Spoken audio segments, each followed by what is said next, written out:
রুমে ঢুকেই আয়াস মা মা বলে চিৎকার করছে। ছেলের চিৎকার শুনে পারভিন বেগম দৌড়ে গিয়ে, কি হয়েছে? এমন করে চিৎকার করছিস কেন? আমার রুমে ঢুকেছিল কে? কার এত বড় সাহস আমার জিনিসে হাত দিয়েছে? অর্ষা মনে হয়, ওকে তো রুমে ঢুকতে দেখেছি।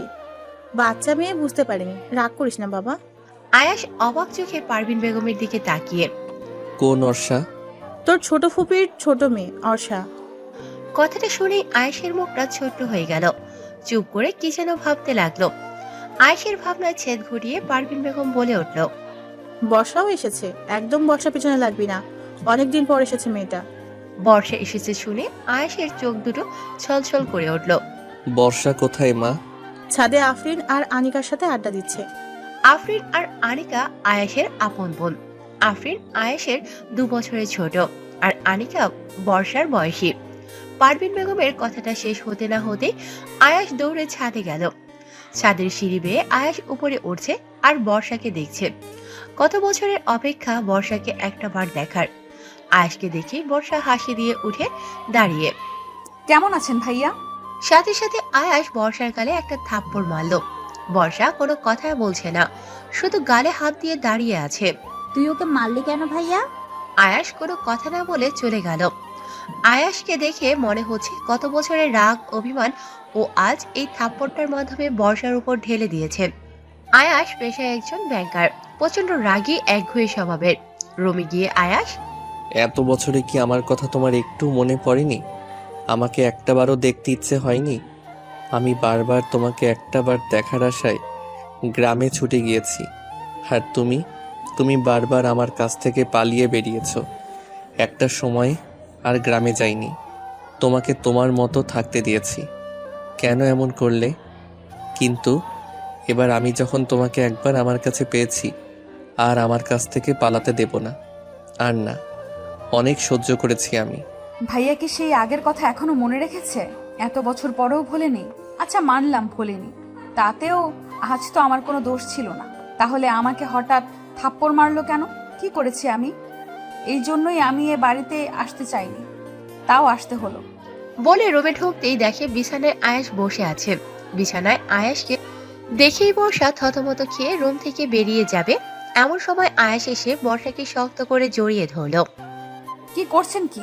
ছাড়ুন। বর্ষা আয়াসকে ছাড়ানোর অনেক চেষ্টা করলো, কিন্তু পারল না। আমি কি এতটাই খারাপ? কেন করলে এমন? কেন এত বছর আমার থেকে এত দূরে দূরে ছিলে? কেন এত বছর আমাকে এত কষ্ট দিলে? কি অন্যায় ছিল আমার? দেখুন, আমরা এখন আর ছোট নেই, আর সম্পর্কে আপনি আমার মামাতো ভাই। আপনাকে আমি যথেষ্ট সম্মান করি, আর মামাতো ফুফাতো ভাই বোনের মধ্যে মোটেও এইসব কাম্য নয়। বর্ষার কথায় আয়েশের মাথায় যেন আকাশ ভেঙে পড়ল। আয়েশের কলিজাটা যেন ছিঁড়ে যাচ্ছে। আয়েশ বর্ষাকে ছেড়ে দিয়ে ওর দিকে করুণ দৃষ্টিতে তাকিয়ে। আমি শুধুই তোমার মামাতো ভাই? তাছাড়া আর কি? আয়েশ মুহূর্তের মধ্যে নিজেকে সামনে নিয়ে, নিজের বউকে যে আমি নিজের বোন বলে মনে করব, এত বড় বোকাও নই আমি। বলে বিছানায় শুয়ে পড়ল। কিসের বউ? আমি আপনার বউ না। ওই বিয়ে আমি মানি না, ওটা জাস্ট খেলার ছলে হয়ে গিয়েছিল। তাহলে আমাদের বিয়ের কথাটা মনে আছে তোমার? কিন্তু এই বিয়েটা তো তুমি মানো না। তাহলে কেন মনে রেখেছো এই বিয়েটার কথা? আর এত বছর আগের কথা তো তোমার মনে থাকারও কথা না। আর এই ঘটনাটা যখন ঘটেছিল তখন তো তুমি খুব ছোট ছিলে। এমনিও তো তোমার মনে থাকার কথা না, যদি না ঘটনাটা তোমার কাছে গুরুত্বপূর্ণ হয়। আয়েশের কথা শুনে বর্ষা থতমত খেয়ে গেল। কি উত্তর দেবে ও? সত্যিই তো এই ঘটনা ও এত পরিষ্কারভাবে মনে রেখেছে কেন? কোনো উত্তর নেই ওর কাছে, তাই দ্রুত কথা ঘোরানোর জন্য বর্ষা, আপনি এখানে শুয়েছেন কেন? কেউ এসে দেখে ফেললে কি ভাববে? তাছাড়া আমি আর আনিকা একসাথে ঘুমাবো, ও যে কোনো সময় এসে যাবে। উঠুন এখান থেকে, উঠুন। আয়েশ উঠে বেরিয়ে যেতে যেতে, দেখতে শুনতে তো ভালোই হয়েছো। সেই বহু বছর আগেও তোমাকে দেখে তোমার উপর ফিদা হয়ে গিয়েছিলাম, আজ আবার নতুন করে হলাম। বলে রুম থেকে বেরিয়ে গেল। আয়েশ চলে যেতে যেন বর্ষা হাঁপ ছেড়ে বাঁচল। বর্ষা অনার্স 2য় বর্ষে পড়ে। দেখতে আহামরি অত সুন্দর নয়, কিন্তু চেহারায় অসম্ভব একটা মায়া আছে। কাহিনীটা শুরু হয়েছে আজ থেকে 16 বছর আগে। বর্ষার বড় খালামণি মানে আয়াসের বড় ফুপির মেয়ে নিপার বিয়ের উপলক্ষে আয়াস আদিব ওদের মা বাবা বোনেরা গ্রামে আসে। তখন বর্ষার বয়স বেশি হলে 4 বা 5 বছর। আয়াস আর আদিবের বয়স 10 বছর। আয়াস বর্ষার বড় মামার ছেলে আর আদিব বর্ষার ছোট মামার ছেলে মানে আয়াসের কাকাতো ভাই। আয়াস আর আদিব এক বয়সী। ওরা এক বাড়িতেই থাকে। বাড়িতে ঢুকেই সবাইকে সালাম জানায়। বর্ষার মা গিয়ে পারভিন বেগমকে জড়িয়ে ধরে। এতদিন পরে আমাদের কথা মনে পড়লো ভাবি, তাও তো আসতে না। এই বিষয়টা যদি না হতো। আরে না, সবাই কথাই মনে পড়ে খুব, শুধু সময় আর সুযোগের অভাব। তা আমাদের টুনটুনি কোথায়? তখনই রুনা বেগমের পেছন থেকে গুটি গুটি পায়ে বেরিয়ে আসে ছোট্ট বর্ষা। চেহারায় অদ্ভুত একটা মায়া। রুনা বেগম বর্ষাকে দেখিয়ে, ওই যে তোমার টুনটুনি। মা, তুমি ওকে টুনটুনি বললে কেন? টুনটুনি তো পাখির নাম। এটা ওকে আদর করে বলেছি। আমি ওকে ভালোবেসে টুনটুনি বলে রেখেছি। এই টুনটুনি পাখি, তুই ওকে একদম টুনটুনি বলে ডাকবি না। ওকে শুধু আমি টুনটুনি বলে ডাকবো। বর্ষা শুধু দাঁড়িয়ে দাঁড়িয়ে চুপচাপ ওদের দেখছিল। ছোটবেলায় বর্ষা একটু চুপচাপ তবে মিশুক স্বভাবের ছিল। এরপর থেকেই টুনটুনি। এরপর যে কয়দিন আয়াস ওই বাড়িতে ছিল শুধু টুনটুনি আর টুনটুনি। খেতে গেলে টুনটুনি, ঘুমাতে গেলে টুনটুনি। বর্ষা বয়সে অনেক ছোট, বাচ্চা মেয়ে একটা, কিন্তু অন্য কারোর সাথে খেলবে এটা আয়েশার একদম পছন্দ না। বর্ষাকে অন্য কারোর সাথে খেলতে দেখলেই বর্ষার গালে ঠাস ঠাস চড় পড়ত। আর বর্ষার উপর আয়েশের এই বেশি বেশি অধিকার ফলানো আদিব আবার ঠিক সহ্য করতে পারত না। কারণ আবিদ চাইতো বর্ষা শুধু ওর কথা শুনবে। 4 বছরের একটা বাচ্চা মেয়ে, ওদের 2 ভাইয়ের মধ্যে পড়ে প্রাণ যায় যায় আর কি। কিন্তু তখনও বর্ষা ততটা বোঝ ক্ষমতা হয়নি যে ওরা কি করছে, কেন করছে। নিপার বিয়ে শেষে আয়েশ আর আবিদরা যখন ফিরে আসবে তখন বর্ষা মন খারাপ করে বসে আছে, কারণ সবাই চলে যাচ্ছে। হঠাৎ আয়েশ বর্ষার কাছে গিয়ে, আমায় বিয়ে করবি টুনটুনি? কিভাবে? দেখলি না নিপা আপুর বিয়ের সময় নিপা আপুর স্বামী 3 বার কবুল বলল, আর নিপা আপুও 3 বার কবুল বলল, আর সবাই বলল বিয়ে হয়ে গেছে।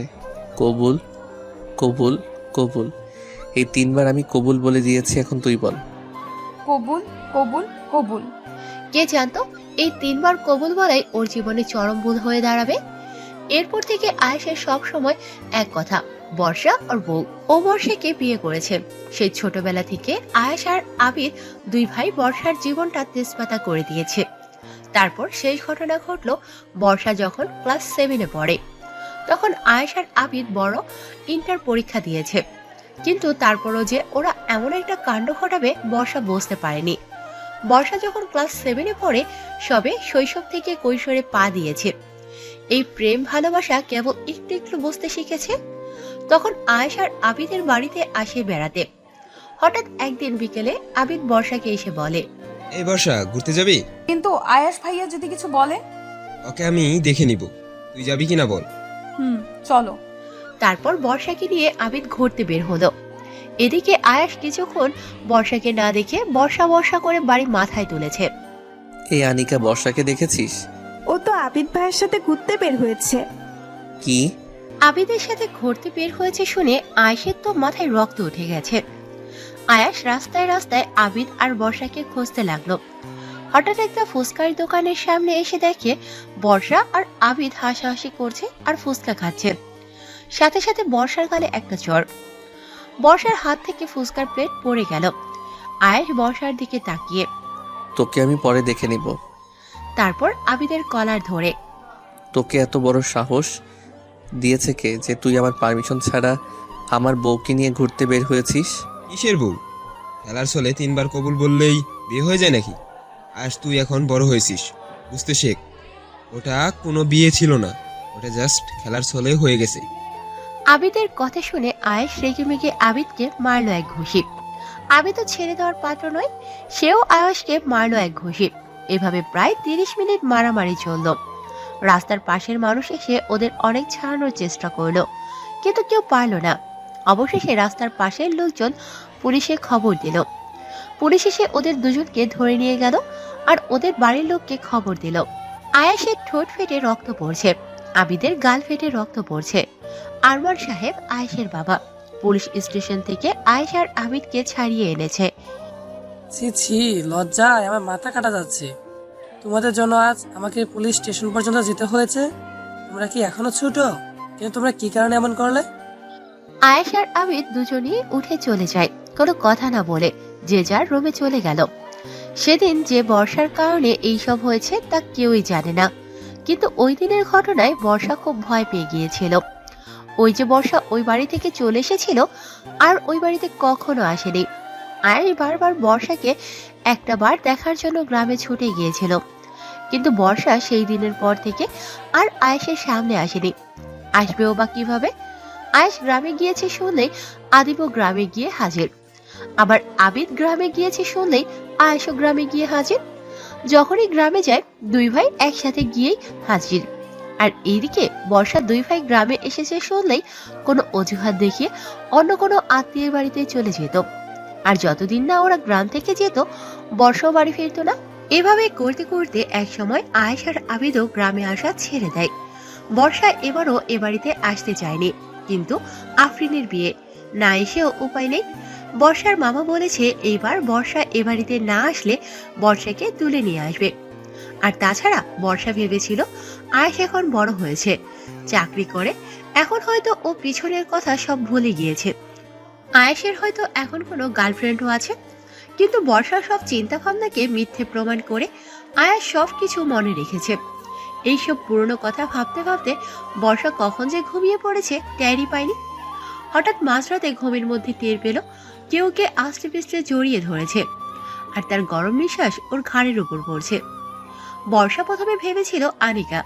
বর্ষা ঘুমের মধ্যেই আনিকাকে সরিয়ে দিচ্ছিল, কিন্তু গায়ে হাত দিতেই দেখে এটা তো আনিকা না, শক্তপুক্ত কোনো পুরুষের দেহ। বর্ষার চোখ মেলে তাকিয়ে দেখে আয়েশ ওকে শক্ত করে জড়িয়ে ধরে ঘুমিয়ে আছে। বর্ষা এক লাফে বিছানা থেকে ওঠে। আপনি এখানে এই রুমে কি করছেন? আমার রুমে আমি থাকবো না তো কে থাকবে? আপনার রুম মানে? এই বলে চারদিকে তাকিয়ে, সত্যি তো এটা আনিকার রুম না? আমি এর রুমে এলাম কি করে? আমি নিয়ে এসেছি। ও ঘুমাচ্ছে বলে বর্ষার হাত ধরে টেনে নিজের পাশে শুইয়ে শক্ত করে জড়িয়ে ধরলো। আরে আরে কি করছেন? ছাড়ুন ভাইয়া, এটা কি ধরনের ব্যবহার? আমরা কিন্তু এখন আর ছোট নেই। ছোট নই বলেই তো তোমাকে কাছে পেতে ইচ্ছে করে। ছোট হলে তো আর করতো না। এখন ঘুমাতে দাও। কতদিন পর বউকে কাছে পেয়েছি বলো তো? একটু বউকে জড়িয়ে ধরে শান্তিতে ঘুমাবো, তা না মাঝরাতে উঠে আজাইরা প্যাচাল শুরু করেছো। বলেই বর্ষার ঘাড়ে মুখ গুজে ঘুমিয়ে পড়ল। বর্ষার ঘাড়ে আয়েশের নিঃশ্বাস পড়ছে আর বর্ষা কেঁপে কেঁপে উঠছে। কেমন যেন একটা অনুভূতি কাজ করছে বর্ষার মধ্যে, কি করবে বুঝতে পারছে না। ছাড়ুন ছাড়ুন বলে আয়েশের বাঁধন থেকে বের হতে অনেক চেষ্টা করলো, কিন্তু পারল না। শেষমেশ ক্লান্ত হয়ে নিজেও ঘুমিয়ে পড়ল। সকালে ঘুম থেকে উঠে বর্ষা আবিষ্কার করলো ও আনিকার রুমেই আছে। পাশে আনিকা বেঘরে ঘুমোচ্ছে। তবে কি কাল রাতে আমি স্বপ্ন দেখেছিলাম? হবে হয়তো। ইস, ছি ছি, কি একটা স্বপ্ন দেখলাম। বলে ওয়াশরুমে চলে ফ্রেশ হতে। ফ্রেশ হয়ে খাবার টেবিলে গেল খেতে। খাবার টেবিলের সামনে সোফায় বসে আছে আয়াস। এর মধ্যেই আবিদের আগমন। আবিদকে দেখে বর্ষার ভয়ে গলা শুকিয়ে গেছে। একে তো সামনে যমরাজ, আয়াস, বর্ষা, তার মধ্যে আবার আবিদ। বর্ষা ভয়ে ঢক ঢক করে এক গ্লাস পানি খেয়ে নিল। তুমি বর্ষা না? হুম। কত বড় হয়ে গেছো। আমি তো ভেবেছিলাম তোমার সাথে আর দেখাই হবে না, অবশেষে দেখা হলো। হুম। এদিকে আয়াস বর্ষাকে আর আবিদকে দেখছে আর রাগে ফুঁসছে। বর্ষাকে আবিদের সাথে দেখলে আয়েশের একটু বেশি রাগ ওঠে, সেই ছোটবেলা থেকেই। হঠাৎ আয়াস উঠে এসে আবিদের কাঁধে হাত রেখে, তোর সাথে আমার কিছু কথা আছে। পরে বলি, আগে বর্ষার সাথে একটু কথা বলি। ও কতদিন পর এলো। আমার কথাগুলো খুব গুরুত্বপূর্ণ, আফরিনের বিয়ের ব্যাপারে। এই বলে এক প্রকার জোর করেই আবিদকে নিয়ে গেল আয়াস। এই সুযোগে বর্ষা খাবার নিজে সোজা রুমে এসে দরজা আটকিয়ে জোরে একটা নিঃশ্বাস দিল। বাবা, বেঁচে গেলাম। বর্ষা হেঁটে হেঁটে রুমের দিকে যাচ্ছে। এর মধ্যে আয়েশ এক হাত ধরে টেনে বর্ষাকে নিজের রুমে নিয়ে গেল। আরে আরে কি করছেন? আয়েশ কিছু না বলে বর্ষার কানে কি একটা পরিয়ে দিল। এ কি আমার কানে কি পরাচ্ছেন? বলে কানে হাত দিয়ে দেখে ওর কানের দুল। এ কি, এটা আপনার কাছে কি করে? এক রাত আমার কাছে ঘুমিয়ে কানের দুল আমার বিছানায় ফেলে গেছো, তারপর রোজ ঘুমালে কি কি ফেলে যাবে? সরি, এক রাতের অর্ধেক। কাল রাতে ওটা স্বপ্ন ছিল না? কেন টুনটুনি, তুমি আমাকে স্বপ্নেও দেখো বুঝি? একদম বাজে কথা বলবেন না, এর জন্যই আমি এই বাড়িতে আসতে চাইনি। এবার না আসলে আমি হঠাৎ করে গিয়ে তোমাকে তুলে নিয়ে আসতাম, তুমি কিছু বোঝার আগেই। অনেক অপেক্ষা করছি তোমার জন্য। ভাইয়া, আমি তো আপনার বোনের মতো, তাই না? ওটা বোন হবে না টুনটুনি, বউ হবে। ভাইয়া, মামি ডাকছে। বলতেই আয়াস যে দরজার দিকে তাকালো বর্ষাধর। আয়াস বোকার মতো বর্ষার দিকে তাকিয়ে। আমার থেকে পালিয়ে আর কত দূরই বা যাবে? একবার যখন আমার কাছে এসেই পড়েছ, আর আমি তোমাকে আমার কাছ থেকে পালাতে দেব না টুনটুনি। বর্ষা রুমে এসে এদিক থেকে ওদিক পায়চারি করছে আর ভাবছে। কি করা যায় এখন? কিভাবে এই আয়াসটার পিছু ছাড়ানো যায়? কি রে বর্ষা, কিছু হয়েছে? তোকে এত চিন্তিত দেখাচ্ছে কেন? আচ্ছা শোন, আমাকে একটা হেল্প করতে পারবি? কি হেল্প? আমাকে একটা ছেলে পছন্দ করে। কি? ছেলেটা কে? বাড়ি কোথায়? দেখতে কেমন? ট্রিট দিবি কবে? আরে থাম না, আগে পুরো কথা শোন। আচ্ছা বল। কিন্তু আমি ছেলেটাকে পছন্দ করি না, আর ছেলেটা কিছুতেই আমার পিছু ছাড়ছে না। এখন কিভাবে আমি ছেলেটার পিছু ছাড়াতে পারি? ও এই ব্যাপার, এর জন্য তুই এত চিন্তা করছিস? শোন তাহলে, কি বললে? ছেলেটাকে বলবি তোর বয়ফ্রেন্ড আছে। কিন্তু আমার তো বয়ফ্রেন্ড নেই। আরে মিথ্যা বলবি। ছেলেটা যদি শোনে তোর বয়ফ্রেন্ড আছে, তুই তাকে অনেক ভালোবাসিস, তাকে ছাড়া বাঁচবি না, তাহলে নিজে থেকেই তোর পিছু ছেড়ে দেবে। তা ঠিক বলেছিস।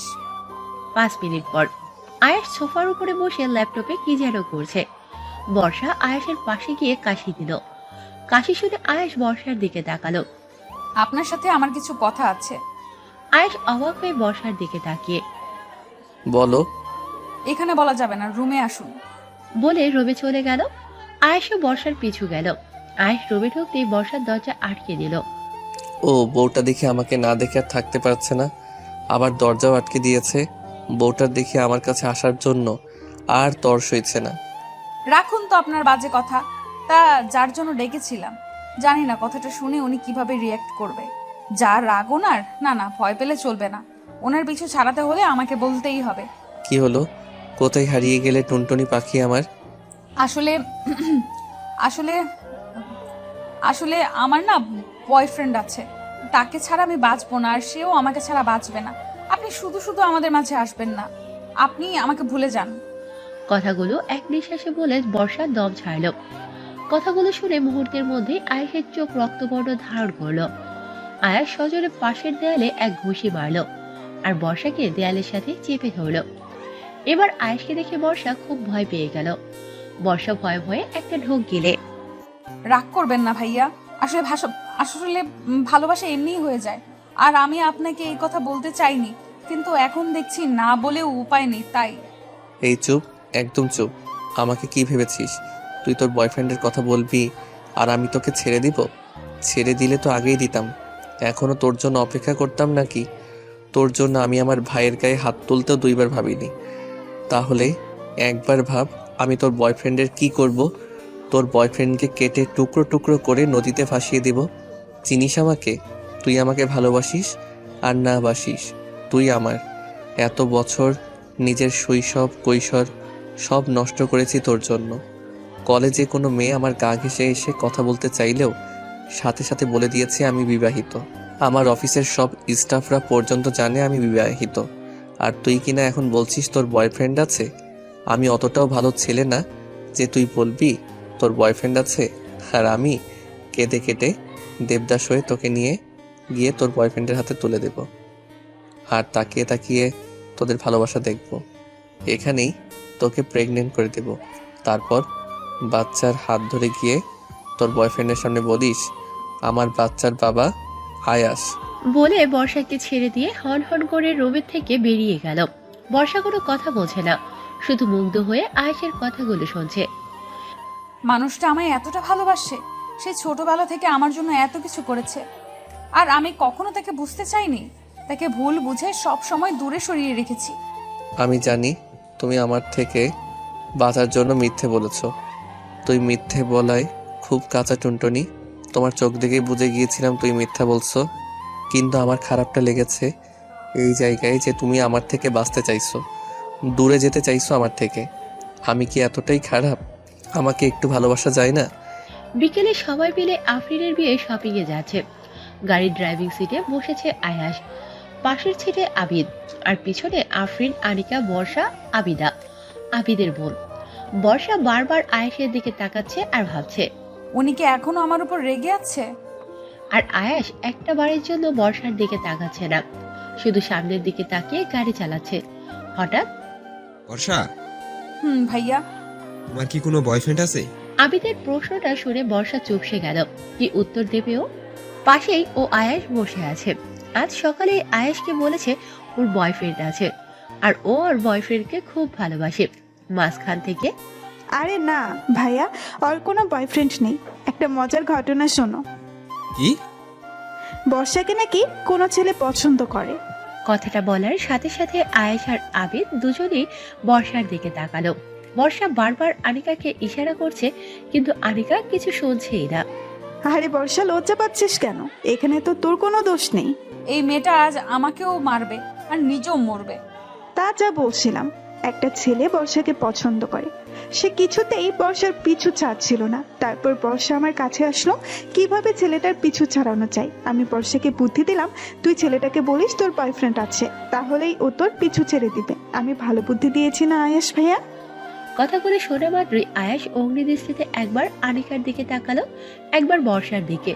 মনে হচ্ছে এখনই ওদের দুজনকে পুড়িয়ে ছাই করে দেবে। আরে বর্ষি, আয়াস ভাইয়া আমাদের দিকে এভাবে তাকাচ্ছে কেন? কারণ আমাদের দুজনের কপালেই আজ দুঃখ আছে। কেন? আমরা কি করেছি? তা পরেই বুঝবি। ছেলেটা তোমার পিছন ছেড়েছে? না হয় আমাকে একবার ছেলেটার নাম বলো, মেরে ওর হাড়গোড় ভেঙে ফেলবো। কি বলিস আয়াস? আয়াস একবার আবিদের দিকে অগ্নিদৃষ্টিতে তাকিয়ে আবার সামনে তাকালো। এই না হলে ঘরের শত্রু বিভীষণ আমার নিজের বোন আমার বউকে বুদ্ধি দেয় কিভাবে আমার পিছন ছাড়াবে, আর আমার ভাই মেরে আমার হাড়গোড় ভেঙে দেওয়ার কথা বলছে। শপিং মলে আবিদ একটা শাড়ি নিয়ে এসে, বর্ষা, এই শাড়িটায় তোমাকে খুব মানাবে। আয়াস এসে আবিদের হাত থেকে শাড়িটা নিয়ে, আবিদ, তোর চয়েস এত খারাপ, তুই শেষ পর্যন্ত এমন একটা শাড়ি চয়েস করলি? মাঝখান থেকে আনিকা এসে শাড়িটা ছবি নিয়ে, বাহ, শাড়িটা তো বেশ সুন্দর, এটা আমি নিলাম বলে চলে গেল। বর্ষা পিছনে ঘুরতেই একটা শাড়ির দিকে চোখ আটকে গেল। খুব পছন্দ হয়েছে শাড়িটা বর্ষার। এখন যদি বলি এই শাড়িটা আমার পছন্দ হয়েছে, এই দুই ছেলে আবার কি কাণ্ড বাঁধায় কে জানে। তাছাড়া আমার বাসা থেকে টাকাও আনিনি। কিছু পছন্দ না হয় অপূর্ণই থাক। বলে অন্যদিকে চলে গেল। বিষয়টা সবার চোখ এড়িয়ে গেলেও আয়েশের চোখ এড়ায়নি। মাঝরাতে আজও বর্ষা অনুভব করলো ওর ঘাড়ের উপর কারো নিঃশ্বাস পড়ছে। বর্ষা লাফ দিয়ে উঠে আয়েশকে দেখে এক ধাক্কা দিল। আয়েশ হকচকিয়ে ওঠে। কি কি কি হয়েছে? আপনি আবার আজ আমাকে এই রুমে এনেছেন কেন? আয়েশ বর্ষার হাত ধরে টেনে নিয়ে নিজের বুকের সাথে মিশিয়ে, আমার বউকে আমার ঘরে আনবো না তো কোথায় আনবো? কিসের বউ? তোমার সাথে এত রাতে আমার এই বিষয়ে তর্ক করার কোনো ইচ্ছা নেই। আমাকে ঘুমাতে দাও টুনটুনি। আপনি না আমার উপর রেগেছিলেন? রাগ অভিমান সব দিনে, রাতে বউয়ের সাথে কোনো রাগ অভিমান নেই। বলেই বর্ষাকে জড়িয়ে ধরে শুয়ে পড়ল। ছাড়ুন ছাড়ুন বলে সরে যেতে চাইল। আয়েশ বর্ষার কোমর ধরেই এক চাপ দিল। কোমরে আয়েশের স্পর্শ পেতেই বর্ষা ফ্রিজ। পরের দিন সকালে উঠে বর্ষা আবারও দেখলো ও আনিকার রুমে আছে। পরের দিন সকালে সবাই টেবিলে বসে খাবার খাচ্ছে। বর্ষার এক পাশে বসেছে আবিদ আর অন্য পাশে আয়াস। দুজনের মধ্যে বসে বর্ষার প্রাণ যায় যায়। এই পাশ থেকে আবিদ বর্ষা বর্ষা করছে আর খাচ্ছে, আর ওই পাশ থেকে আয়াস বর্ষার দিকে অগ্নিদৃষ্টিতে তাকিয়ে আছে। খুব অস্বস্তি লাগছিল বর্ষার, তাই খাওয়া রেখেই উঠে পড়ল বর্ষা। এ কি বর্ষা, খাওয়া রেখে উঠলে কেন? আমার খাওয়া হয়ে গিয়েছে। কি বলো, এইটুকু খেলে কিভাবে হবে? বসো, সবটা শেষ করো। এইদিকে আবিদের কথা শুনছে আর আয়াস রাগে ফুঁসছে। বর্ষা আয়াসের রুমের পাশ থেকে হেঁটে যাচ্ছে। এর মধ্যে আয়াস বর্ষাকে টেনে নিয়ে দেয়ালের সাথে চেপে ধরলো। আবিদের সাথে এত মাখামাখি কিসের? কই, এখন অবধি আবিদ ভাইয়া সেদে সেদে কথা বললে আমি কি করব? অত কিছু বুঝি না। তোমার সাথে আমার অন্য কারো সহ্য হয় না, ব্যাস এইটুকুই জানি। বাচ্চাদের মতো করছেন কেন? তুমি জানো না কেন বাচ্চাদের মতো করছি? না, আমি জানি না ভাইয়া। এই তুমি কি বললে? একদম ভাইয়া বলবে না। আর 100 বার বলবো ভাইয়া ভাইয়া ভাইয়া ভাইয়া ভাইয়া। একবার ভাইয়া বললে কিন্তু খুব খারাপ হবে টুনটুনি। কি করবেন আপনি? বলতেই আয়াস নিজের ঠোঁট দুটো বর্ষার ঠোঁটের সাথে মিলিয়ে দিল। আয়াসের এমন কাণ্ডে বর্ষা অবাকের চূড়ান্ত সীমায় পৌঁছে গেছে। চোখ দুটো বড় হয়ে মনে হচ্ছে এখনই বেরিয়ে আসবে। একটু পর আয়াস বর্ষাকে ছেড়ে দিয়ে বর্ষার কোমর ধরে একদম নিজের কাছে নিয়ে এসে আর বলবে ভাইয়া? এটা কি করলেন ভাইয়া? বলতেই আয়াস আবার নিজের ঠোঁট দুটো বর্ষার ঠোঁটের সাথে মিলিয়ে দিল। বর্ষা আয়াসকে নিজের থেকে ছাড়ানোর অনেক চেষ্টা করছে, কিন্তু আয়াসের ওইদিকে কোনো ভ্রুক্ষেপ নেই। আয়াস বর্ষার ঠোঁটে স্বাদ নিতে ব্যস্ত। এখন বর্ষারও আর কিছু বলার নেই। কোনো এক অজানা অনুভূতি বর্ষাকে ঘিরে ধরেছে। বর্ষা ফ্রিজ হয়ে দাঁড়িয়ে আর বর্ষাকে কিছু না বলতে দেখে আয়াস আরও সাহস পেয়ে গেল। এবার রীতিমতো আয়াস বর্ষার ঠোঁট চষতে শুরু করলো, যেন বর্ষার ঠোঁট থেকে মধু খাচ্ছে। প্রায় 7-8 মিনিট পর বর্ষাকে ছেড়ে দিয়ে আয়াস নিজের বৃদ্ধা আঙ্গুলে দিয়ে বর্ষার ঠোঁটে স্লাইড করতে করতে ফের যদি ভাইয়া বলো এর থেকেও খারাপ হবে। ও সরি, খারাপ বলছি কেন? এর থেকেও রোমান্টিক কিছু হবে। বর্ষা এখনো স্ট্যাচুর মতো দাঁড়িয়ে আছে। আয়েশের কোনো কথা যেন ওর কানে যাচ্ছে না। বর্ষাকে কোনো কথা বলতে না দেখে বর্ষার চোখের সামনে আয়েশ তুড়ি বাজিয়ে, এই বর্ষা কোথায় হারিয়ে গেলে? নাকি এখনো আমার ঠোঁটের মধ্যে ডুবে আছো? আয়েশের কথায় বর্ষার ধ্যান ভাঙল। আপনি এটা কি করলেন? এরকম একটা কাজ করতে পারলেন আমার সাথে? এইটুকুতে এই কথা বলছো? তাহলে যখন থেকে কৈশোরে থেকে যৌবনে পা দিয়েছি তখন থেকে প্রতি রাতে স্বপ্নে তোমার সাথে যা করেছি তার বিন্দু পরিমাণ যদি এখন তোমার সাথে করি তাহলে কি বলবে আমার টুনটুনি পাখি? বর্ষা আয়েশকে নিজের থেকে ধাক্কা দিয়ে সরিয়ে অসভ্য লোক একটা। বলে চলে গেল। আয়াস বর্ষার চলে যাওয়ার দিকে তাকিয়ে দুষ্ট একটা হাসি দিল। মাত্র গোসল করে ভেজা চুলে বেরিয়ে ড্রেসিং টেবিলের সামনে চুল মুছে বর্ষা। ভেজা চুলে আমার টুনটুনি পাখিটাকে তো সেই লাগে। কথাটা শুনতেই পেছন ফিরে দেখে আয়াস বিছানার উপর বসে আছে। আপনি এখানে? তুমি যেখানে আমি সেখানে। এই, আপনি কি কখনো আমার পিছু ছাড়বেন না? মরে গেলেও ভূত হয়ে আবার তোমার কাছে ফিরে আসবো। আপনার সাথে কথা বলে কোনো লাভ নেই। বের হন এই রুম থেকে, এখনই বের হন। না, আমি যাব না। থাকুন তাহলে আপনি, আমিই চলে যাচ্ছি। বলে রুম থেকে বের হতে নিলে আয়াস বর্ষার কোমর ধরে টেনে নিজের কাছে নিয়ে আসে। এগুলো কি ধরনের অসভ্যতামি? উফ বউ, তুমি রাগলে তোমাকে যা হট লাগে না। এগুলো কি ধরনের মুখের ভাষা? বলতেই আয়াস আলতোভাবে বর্ষার গলায় হাত দিল। গলায় হাত দিয়ে আয়াস বর্ষার ঠোঁটের দিকে আগাচ্ছে। এর মধ্যে বর্ষা, আনিকার গলা শুনতেই আয়াস বর্ষাকে ছেড়ে দিল। ভাইয়া তুই এখানে তোর সাথেই দেখা করতে আসছিলাম। কেন? গাড়িতে যেন কি বলছিলি? বর্ষাকে একটা ছেলে পছন্দ করে, তাকে ওর থেকে দূরে সরানোর জন্য ওকে বুদ্ধি দিয়েছিস। ওর বয়ফ্রেন্ডের কাছে এটা তাকে বলার। এসব উদ্ভট বুদ্ধি তোর মাথায় আসে কোথা থেকে? ফের যদি শুনি তুই এসব উল্টাপাল্টা বুদ্ধি বর্ষাকে দিয়েছিস, মেরে তোকে তক্তা বানিয়ে দেব। ঘরের শত্রু বিভীষণ কোথাকার। বলে চলে গেল। আনিকা বর্ষার দিকে অবাক হয়ে তাকিয়ে, হ্যাঁ রে বর্ষা, ভাইয়া কি বলে গেল? আমি তো কিছুই বুঝলাম না। আমি কিভাবে জানবো? বলে রুম থেকে বেরিয়ে গেল। আজ রাতে বর্ষা বসে আছে। আজও দেখবে কিভাবে ও ঘুমালে আয়াস এসে ওকে তার রুমে নিয়ে যায়। রাত 1টা, কে যেন দরজা খুলে বর্ষার রুমের ভিতর আসছে। আপনি আবার এসেছেন? তুমি ঘুমাওনি? আমাকে আপনার রুমে নিয়ে যেতে দেব না। ওকে কি আর করার? আমার বউ আমাকে ছেড়ে ঘুমাতে পারলেও আমি তো আমার বউকে ছাড়া ঘুমাতে পারবো না। আজ তাহলে আমি এখানেই ঘুমাবো বউয়ের সাথে। বলেই বিছানায় শুয়ে পড়ল। বর্ষা হন্তদন্ত হয়ে উঠে দাঁড়িয়ে, আরে কি করছেন? আনিকা উঠে যাবে তো। বর্ষা দাঁড়াতেই আয়েশ বর্ষাকে কোলে তুলে নিয়ে হাঁটা শুরু করলো। আরে আরে কি করছেন? আমাকে নামান, আমি আপনার রুমে যাব না। এত চিৎকার করছো কেন? বাড়ির সবাই উঠে যাবে তো। উঠুক, উঠে দেখুক বাড়ির ছেলে মাঝরাতে আমার সাথে কি ধরনের অসভ্যতামি শুরু করেছে। বাড়ির সবাই উঠলে তোমারই সমস্যা। তুমি তো জানোই আমার একটা লজ্জা শরম কম, কিন্তু তোমার তো লজ্জা শরম নাগের ডগায়। বলে বর্ষাকে বিছানায় শুয়ে বর্ষাকে জড়িয়ে ধরে ঘুমিয়ে পড়ল। বর্ষারও কিছু করার নেই। এত বড় একটা পুরুষ মানুষের সাথে ও শক্তিতে কি করে কুলিয়ে উঠতে পারে। সকালে উঠে বর্ষা দেখে ও ওর রুমেই আছে। কবে যে এই বাড়ি থেকে চলে যেতে পারবো কে জানে। বর্ষা ফ্রেশ হয়ে সিঁড়ি থেকে নিচে নামছে। এর মধ্যে একটা ছেলে দৌড়ে এসে, আরে বর্ষা না, আরে অয়ন, তুই এখানে? আমার ভাইয়ের বিয়ে, ভাবির সাথে একটু দেখা করতে এলাম। তুই এখানে? তোর ভাবি আমার বোন। তাহলে এখন তো আমরা বিআইবিএন, কি বলো? বলে দুজনই হেসে দিল। অয়ন বর্ষার ক্লাসমেট।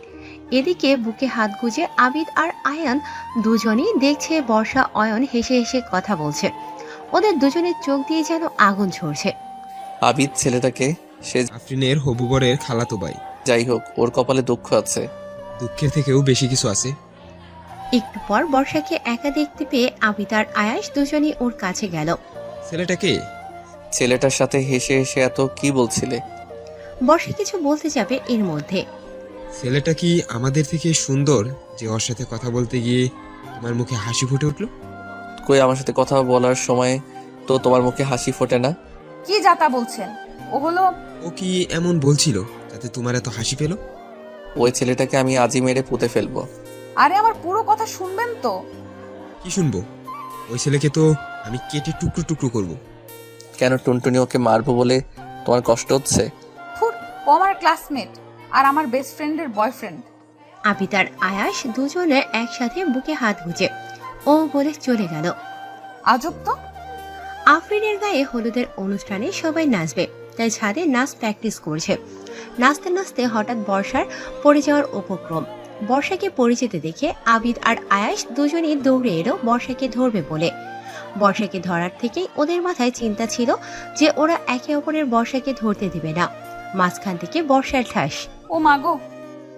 আর আয়াস আর আবিদ দুজন জড়াজড়ি করে দাঁড়িয়ে আছে। সবাই বর্ষা আর আবিদের দিকে অবাক হয়ে তাকিয়ে আছে।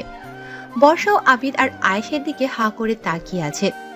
আবিদ আর আয়েশ একে অপরের দিকে তাকিয়ে হকচকিয়ে পেয়ে দুজন দুজনকে ছেড়ে অন্য পাশে গিয়ে দাঁড়ালো।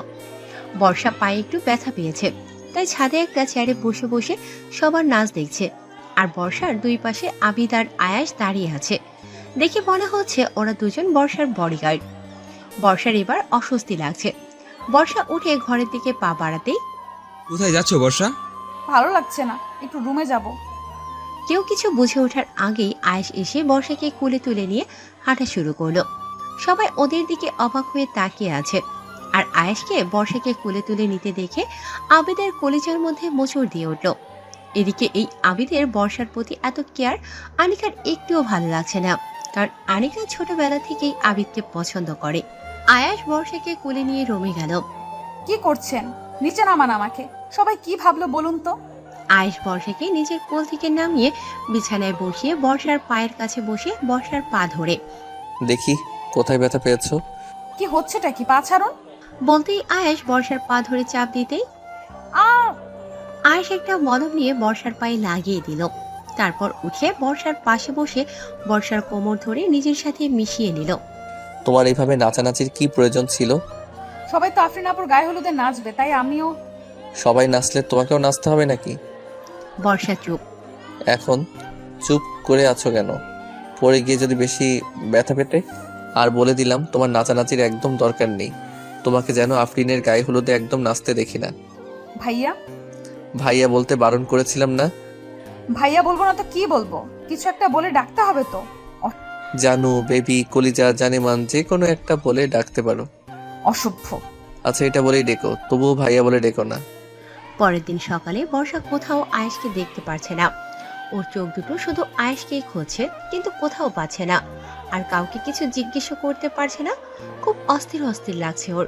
দুপুর গড়িয়ে বিকেলে আয়েশের দেখা নেই। বর্ষা ওর রুমেই বসেছিল। হঠাৎ শুনে নিচে চিৎকার চেঁচামেচি। বর্ষা দৌড়ে নিচে নামতেই দেখে আয়েশ এসেছে। অ্যাক্সিডেন্ট করেছে, কপালে কতখানি ফেটে গেছে ব্যান্ডেজ করা। ও দূর থেকে দাঁড়িয়ে দেখছে। এই অবস্থায় আয়েশকে দেখে বর্ষার কলিজাটা ছিঁড়ে যাচ্ছে।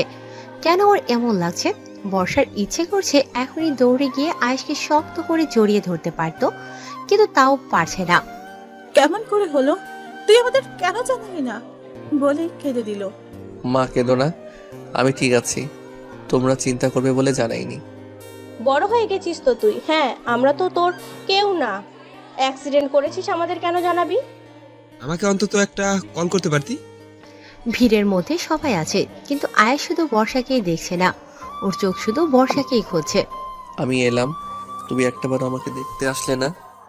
আমি যে সারাদিন বাসায় ছিলাম না, তোমার আমার জন্য একটু চিন্তা হয়নি? তবে কি তুমি আমাকে একটু ভালোবাসো না? আমার ভালোবাসাটা কি শুধুই একতরফা? মুহূর্তের মধ্যে আয়েশের মনে আকাশ সমান অভিমান জন্মেছে। ওর খুব কষ্ট হচ্ছে। ও আর এখানে দাঁড়িয়ে থাকতে পারল না। আমি রুমে যাচ্ছি, আমার শরীরটা ভালো লাগছে না। বলে রুমে চলে গেল। আয়েশের ঘর ফাঁকা হতে হতে অনেক রাত হয়ে গেল। এক প্রকার জোর করে আয়েশ সবাইকে বাইরে বের করে দিল, কারণ আয়েশ এখন একটু একা থাকতে চায়। ওর কিচ্ছু ভালো লাগছে না। তুমি কি এখনো আমার অ্যাক্সিডেন্টের খবর পাওনি? একটাবার আমাকে দেখতেও আসলে না। মাঝরাতে সবাই আয়েশের ঘর থেকে চলে যেতে বর্ষা পা টিপে টিপে আয়েশের ঘরে ঢুকলো। ঘরে ঢুকে দেখলো আয়েশ ঘুমোচ্ছে। যাক বাবা, পাচিটা ঘুমিয়েছে। এমনিতেই আমাকে দেখলেই শুধু আমার কাছে আসার বাহানা খোঁজে। আর এখন যদি দেখে আমি মাঝরাতে নিজে থেকে ওর রুমে এসেছি, তাহলে আবার অসভ্যতামি শুরু করবে। আয়েশ আসলে ঘুমায়নি, চোখ বন্ধ করেছিল। হঠাৎ রুমের মধ্যে কাউকে অনুভব করে চোখ মেলে দেখে বর্ষা। একটা মুচকি হাসি দিয়ে সাথে সাথে আয়েশ আবার চোখ বন্ধ করে নিল। তা অবশ্য বর্ষার চোখে পড়েনি। তা ম্যাডাম, এতক্ষণে আপনার আসার সময় হলো? বর্ষা আয়েশের কাছে গিয়ে আয়েশের মাথায় হাত বুলিয়ে দিল। আয়েশের এই অবস্থা যেন বর্ষার সহ্য হচ্ছে না। নিজের অজান্তেই ওর চোখ থেকে গড়িয়ে এক ফোঁটা পানি পড়লো আয়েশের মাথার উপর। আমার জন্য এত কষ্ট পাচ্ছ তুমি? আর বলো আমাকে ভালোবাসো না?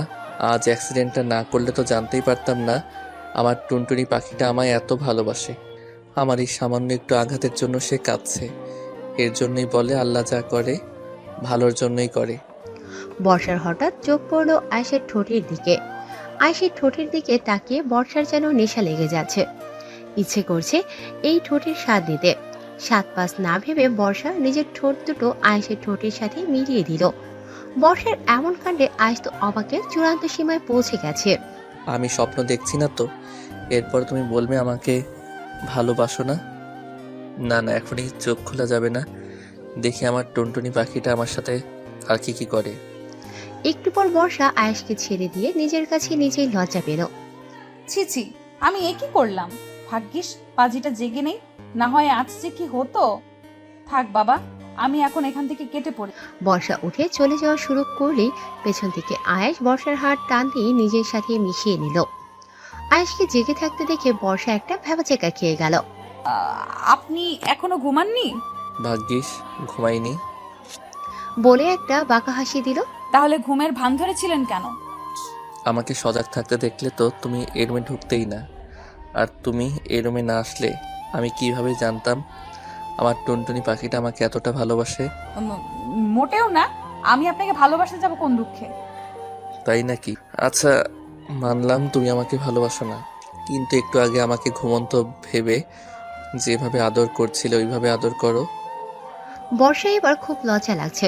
লজ্জায় ওর ইচ্ছে করছে মাটির সাথে মিশে যেতে পারতো। বর্ষা, তুই এত বড় একটা ভুল করলি কিভাবে? তোর লজ্জা শরম নেই কিছু? একটু আগে একটা ছেলেকে ছি ছি ছি। কি হলো, করো।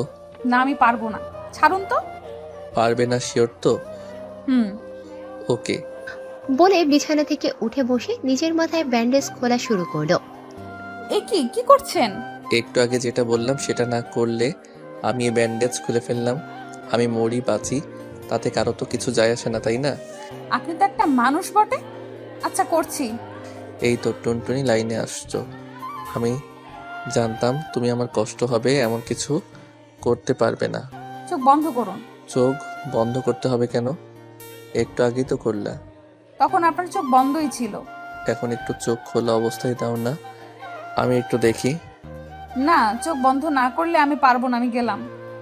আচ্ছা আচ্ছা, এই নাও, চোখ বন্ধ করছি। বলে চোখ বন্ধ করে নিল। বর্ষা যেই আয়েশের ঠোঁটে নিজের ঠোঁট মিলিয়ে দিল, আয়েশ বর্ষাকে শক্ত করে ধরে বর্ষার ঠোঁটে আলতোভাবে কামড় দিতে লাগলো আর নিজের হাত দিয়ে বর্ষার পিঠে স্লাইড করতে লাগলো। বর্ষা আয়েশকে নিজের থেকে ছাড়ানোর অনেক চেষ্টা করছে, কিন্তু পারছে না। প্রায় 10 মিনিট পর আয়েশ বর্ষাকে ছেড়ে দিতেই বর্ষা উঠে দাঁড়িয়ে হাঁপাতে হাঁপাতে একটা অসভ্য বলে নিজের হাতে দিয়ে ঠোঁট মুছতে মুছতে চলে গেল। আর আয়েশ বর্ষার দিকে তাকিয়ে দুষ্ট হাসি দিল। এবার টুনটুনি পাখি আমার কাছ থেকে কোথায় পালাবে? আমি তো অলরেডি তোমাকে আমার খাঁচায় বন্দি করে ফেলেছি। এখন শুধু তোমার নিজের মুখ থেকে স্বীকার করানোর পালা। সকালে খাবার টেবিলে সবাই খেতে বসেছে। বর্ষা আর আয়াজ আজ মুখোমুখি খেতে বসেছে। রোজ তো এই পাজিটা আমার পাশে বসে, আজ মুখোমুখি খেতে বসেছে, কাহিনীটা কি? একটু পর খাওয়ার মধ্যে বর্ষা অনুভব করছে কেউ টেবিলের নিচ থেকে তার পা দিয়ে ওর পায়ে আস্তে আস্তে স্লাইড করছে। বর্ষা আয়েশের দিকে তাকাতেই আয়েশ একটা চোখ টিপ দিল আর মুসকি মুসকি হাসতে হাসতে। এই কাজ যে কে করেছে বর্ষার আর বুঝতে বাকি রইল না। ও এই কারণে আজ আমার সামনে বসা হয়েছে, অসভ্য ছেলে একটা। এবার বর্ষার অসহ্য লাগছে। আয়েশ কতক্ষণ নিজের পা দিয়ে বর্ষার পায়ে চিমটি কাটছে, কতক্ষণ স্লাইড করেছে, কতক্ষণ ওর পা দিয়ে বর্ষার পা চেপে ধরছে। বর্ষা এবার খাবার অর্ধেক রেখে টেবিল থেকে উঠে পড়ল। এ কি বর্ষা, তুই উঠে পড়লি কেন? আমার পেট ভরে গেছে মামি। এখানে কি হচ্ছে হয়তো আবিদ একটু হলেও বুঝতে পারছে। ওর চোখে খারাপ লাগাটা স্পষ্ট, তাই আবিদও খিদে নেই বলে উঠে পড়ল। একটু পর বর্ষা বসে বসে টিভি দেখছে। এর মধ্যে পারভিন বেগম এসে বর্ষার হাতে একটা কফি ধরিয়ে দিয়ে, জামা এটা আয়াসকে দিয়ে আয়, আমার এদিকে অনেক কাজ আছে। কিন্তু মামি, আর কিছু বলার আগে পারভিন বেগম রান্নাঘরে চলে গেল। আমাকে দিয়েছে ওই পাজিটার করে কফি দিয়ে আসতে, যাকে আমি এড়িয়ে চলতে চাই সেই বারবার আমার সামনে আসে। পোড়া কপাল আমার। বর্ষা কফি দিয়ে আসতেই আয়েশের রুমে ঢুকতেই দেখে আয়েশ কেবল গোসল করে বেরিয়েছে। মাথার চুল ভেজা, খালি গায়ে গলায় একটা টাওয়েল। আয়েশকে এভাবে দেখে বর্ষা হাঁ হয়ে তাকিয়ে আছে, যেন আয়েশের ধ্যানে পড়েছে। আয়েশ সামনে এসে তুড়ি বাজাতেই বর্ষার ধ্যান ভাঙলো। ওভাবে তাকিয়ে আছো কেন? আমার লজ্জা করে না বুঝি? এ তো ভূতের মুখে রাম নাম, আপনার আবার লজ্জা? মামি আপনার জন্য কফি পাঠিয়েছে।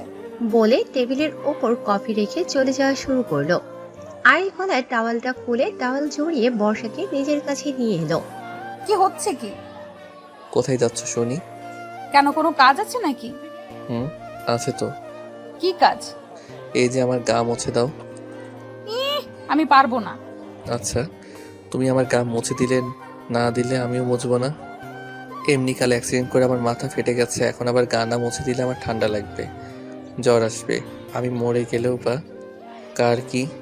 আপনি কিন্তু এখন রীতিমতো আমাকে ইমোশনাল ব্ল্যাকমেল করছেন। আমি ইমোশনাল ব্ল্যাকমেল করলেই বা কি? তুমি তো আমাকে ভালোবাসো না? টাওয়েল দিন, আমি মুছে দিচ্ছি। বর্ষা টাওয়াল দিয়ে আয়েশের গা মুছে দিচ্ছে আর আয়াস মুসকি মুসকি হাসে। আমার টুনটুনি পাখিটা এবার ভালোভাবে ফেসেছে। কাল আফরিনের গায়ে হলুদ, বাড়ি ভর্তি মানুষ। এত মানুষ কোথায় ঘুমাবে? ঠিক হলো আয়াস, আবিদ আর ওর দুই মামাতো ভাই এক রুমে ঘুমাবে। কথাটা শুনে আয়েশের মেজাজ আকাশ ছিল। ও কিছুতেই ওর রুমে কাউকে অ্যালাউ করবে না। আমার রুমে এত মানুষ ঘুমালে আমার বউটাকে আমার কাছে আনবো কিভাবে?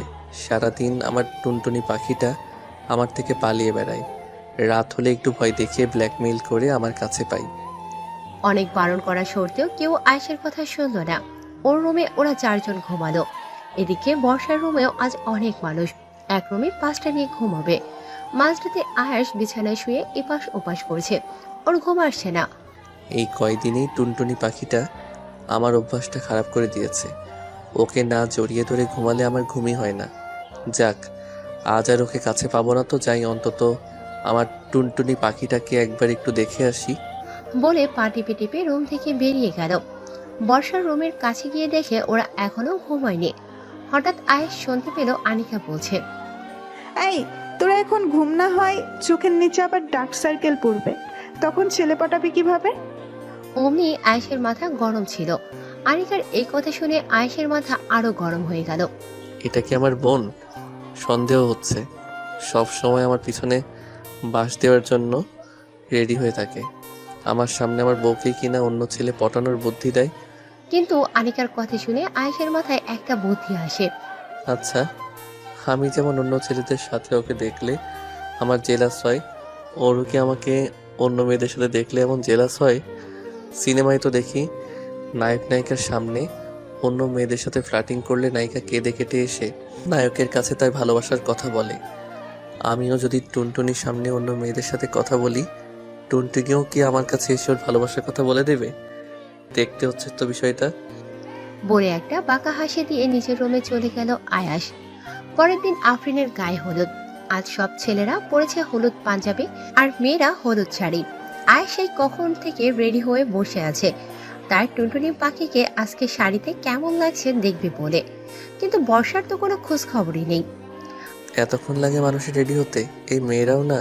বলে সামনে তাকাতেই দেখে বর্ষা দাঁড়িয়ে আছে, হলুদ শাড়ি, হালকা মেকআপ, চুলগুলো খোলা। বর্ষাকে যেন অপরূপ লাগছে। আয়েশ হাঁ করে বর্ষার দিকে তাকিয়ে আছে। এদিকে আয়েশকে হলুদ পাঞ্জাবিতে দেখে বর্ষার হার্টবিট বেড়েই চলেছে। বর্ষা আয়েশের দিক থেকে যেন চোখই ফেরাতে পারছে না।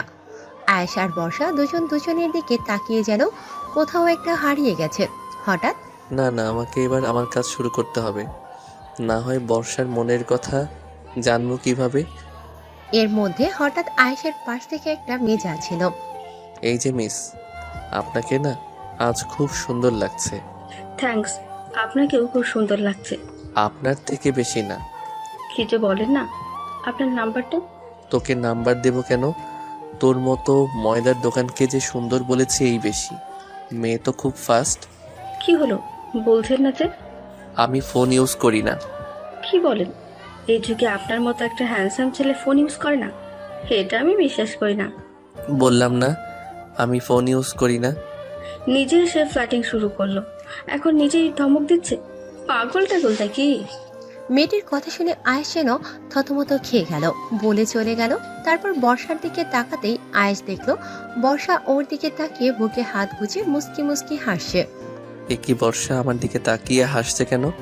এই যে ওর সামনে আমি অন্য মেয়েদের সাথে ফ্ল্যাটিং করলাম, এর একটু প্রভাবও কি ওর উপর পড়েনি? তবে কি ও আমাকে ভালোবাসে না? যদি বিশ্বাসই না করলাম মিস্টার আয়াস, তাহলে আপনাকে কিসের ভালোবাসলাম? আমাকে কি আপনার বাংলা সিনেমার নায়িকা মনে হয় যে আপনি আমার সামনে অন্য মেয়েদের সাথে ফ্লার্টিং করবেন আর আমি আপনার সামনে গিয়ে কেঁদে কেঁদে আমার ভালোবাসার কথা প্রকাশ করব? যে ছেলে 17টা বছর আমার জন্য অপেক্ষা করেছে, আমার জন্য এত কিছু করেছে, সে আমাকে কতটা ভালোবাসে তা আমি খুব ভালোভাবেই জানি। আর অন্য মেয়ে, সেই মানুষটা যে আমাকে ছাড়া অন্য কারো কথা ভাবতেও পারে না তাও আমি জানি। হ্যাঁ, আপনাকে অন্য মেয়েদের সাথে ফ্লার্টিং করতে দেখে আমার খারাপ একটু লেগেছে, কিন্তু আপনি হয়তো ভুলে গেছেন আমার থেকে আপনার জেলাসির লেভেলটা অনেক বেশি। তো এখন দেখুন আমি কি করি। আমাকে জেলাস ফিল করানোর জন্য অন্য মেয়েদের সাথে ফ্লার্টিং? দাঁড়ান, মজা দেখাচ্ছি। বর্ষা হঠাৎ একটা ছেলের দিকে তাকিয়ে, এই যে ভাইয়া, শুনছেন? জি বলুন। আমাকে কেমন লাগছে? ছেলেটা একটু আমতা আমতা করে, পরীর মতো লাগছে। আপনাকে জিনের মতো লাগছে। মানে? এই যে জিন পরি, বুঝতেই পারছেন আমি কি বলতে চাচ্ছি। বুঝেছি তো। বলে একটা মুস্কি হাসি দিল। এদিকে বর্ষার সাথে অন্য একটা ছেলেকে দেখে আয়েশের চোখ দিয়ে আগুন ঝরছে। ওর সাহস তো কম না, আবার কি সব জিন পরিটরি বলছে। ওর জিন পরি আমি ছুটাচ্ছি। বলে বর্ষার দিকে তেড়ে যেতেই বর্ষা দৌড়ে ওর মামা মানে আয়েশের বাবার পাশে গিয়ে দাঁড়ালো। কারণ বর্ষা জানে আয়েশ নিজের বাবার সামনে এসে ওকে কিচ্ছু বলতে পারবে না। আয়েশ শুধু রাগে বসে, কিন্তু কিছু বলতে পারছে না। একটু পর রোদেলা আয়েশাকে শুনিয়ে শুনিয়ে একটা ছেলেকে। এমনি আয়েশের মেজাজ গরম, তার মধ্যে আবার এই কথা। আয়েশ এবার আর নিজেকে কন্ট্রোল করতে পারছে না। আয়েশ বর্ষার দিকে তেড়ে যেতেই বর্ষা গিয়ে আয়েশের মায়ের পাশে দাঁড়ালো। একটু পর আবার বর্ষা একটা ছেলেকে। কেন? না, আমার পটটা ক্লিয়ার নাকি ভেজাল আছে সেটা শিওর হয়ে নিতাম। এবার তো আয়েশের রাগ সপ্তম আসমানে। ইচ্ছে করছে এই মেয়েটাকে তুলে এখন একটা আছাড় মারি। বলে বর্ষার দিকে তেড়ে যেতেই বর্ষা আবার গিয়ে আয়েশের বাবার পাশে দাঁড়ালো। গায়ে হলুদের পুরো সময়টা বর্ষা শুধু ছেলেদের সাথে কথা বলেছে, আর আয়াস বর্ষার পেছন পেছনে ছুটেছে, কিন্তু কিচ্ছু করতে পারছে না। যেই ও বর্ষাকে ধরতে যায়, বর্ষা গিয়ে আয়েশের মা না হয় বাবার পাশে গিয়ে দাঁড়ায়। ভাই, তোকে এই বুদ্ধি কে দিয়েছিল যে বর্ষাকে জেলাস ফিল করানোর জন্য অন্য মেয়েদের সাথে ফ্লার্টিং করলেই ও এসে তোকে ভালোবাসার কথা বলে দিবে? আয়েশের মন বলে ওঠে, এটা তোর নিজের বুদ্ধি রে ছাগল। সে তাই হোক, তুই একটা মেয়ের সাথে ফ্লার্টিং করেছিস, আর এই মেয়ে এই নিয়ে 10টা ছেলের সাথে। আমি খুব বুঝতে পারছি ও আমার সাথে ইচ্ছে করে এমন করছে, আমার উপর প্রতিশোধ নিচ্ছে। এমনিতেই ওকে আমি অন্য ছেলেদের সাথে সহ্য করতে পারি না, তার উপর 10টা ছেলের সাথে ও এর মধ্যে কথা বলে ফেলেছে। আর পারছি না আমি। কেন যে আমি ওকে জেলাস ফিল করানোর জন্য অন্য মেয়ের সাথে ফ্লার্টিং করতে গেলাম। এখন নিজের আগুনে নিজে পুড়ছি। এত তাড়াতাড়ি অধৈর্য হলে হবে মিস্টার আয়াস? এখনো তো তোমার সবচেয়ে বড় ডোজ বাকি। আর একটু ওয়েট করো সোনা। এর মধ্যে হঠাৎ বর্ষার সামনে থেকে আদিব যাচ্ছে। আরে আবিদ ভাইয়া, আপনাকে তো আজ জোশ লাগছে। তোমাকে খুব সুন্দর লাগছে বর্ষা। শুধু শুধু কি? আপনার পাঞ্জাবির কালারটা।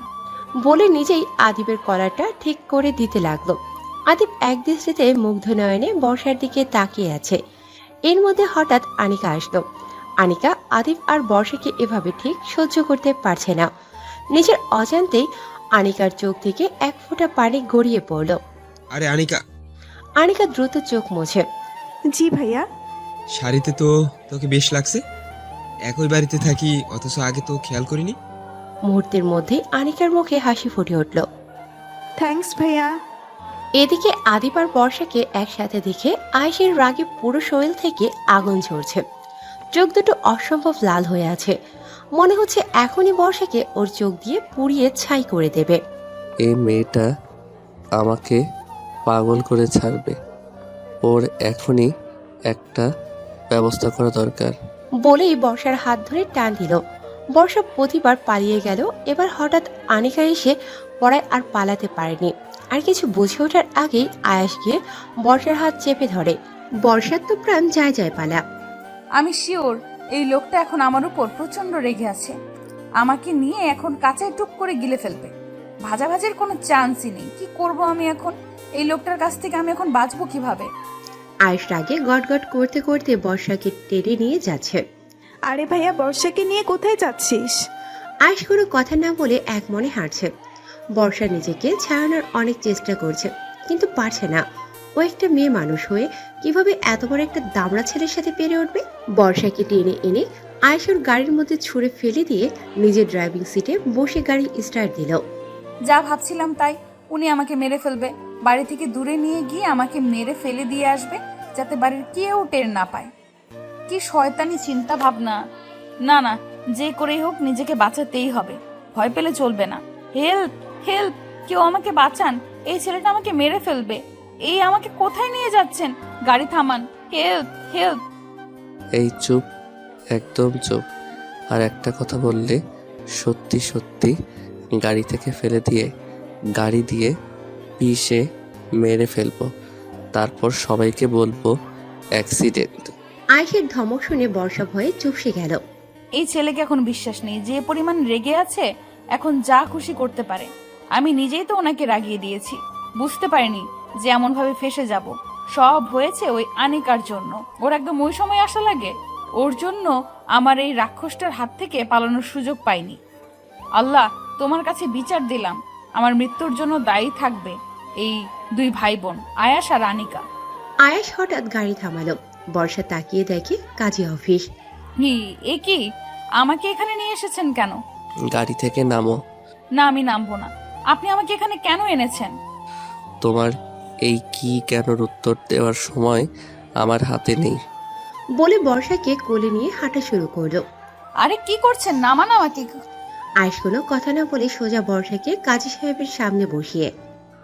আপনি বিয়ে পড়ানো শুরু করেন। কার বিয়ে? কাজী সাহেব বর্ষার দিকে তাকিয়ে আছে। কাজী সাহেব, আপনি আপনার কাজ করেন। বলুন না কবুল।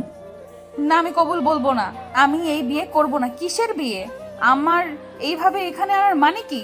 আমি এই বিয়ে করব না। উনি কি এই বিয়েতে রাজি নয়? শিওর তুমি কবুল বলবে না? বলে নিজের পকেট থেকে একটা ছুরি বের করলো। কাজী সাহেবের সামনে থাকা টেবিলের নিচের দিকে রাখলো, যাতে কেউ দেখতে না পায়। ছুরিটা দেখেই বর্ষা খুব ভয় পেয়ে গেল। বর্ষা ভয়ে ভয়ে একটা ঢোক গেল। এই ছেলেটা কি করতে চাইছেটা কি? আয়াস বর্ষার কানের কাছে মুখ নিয়ে।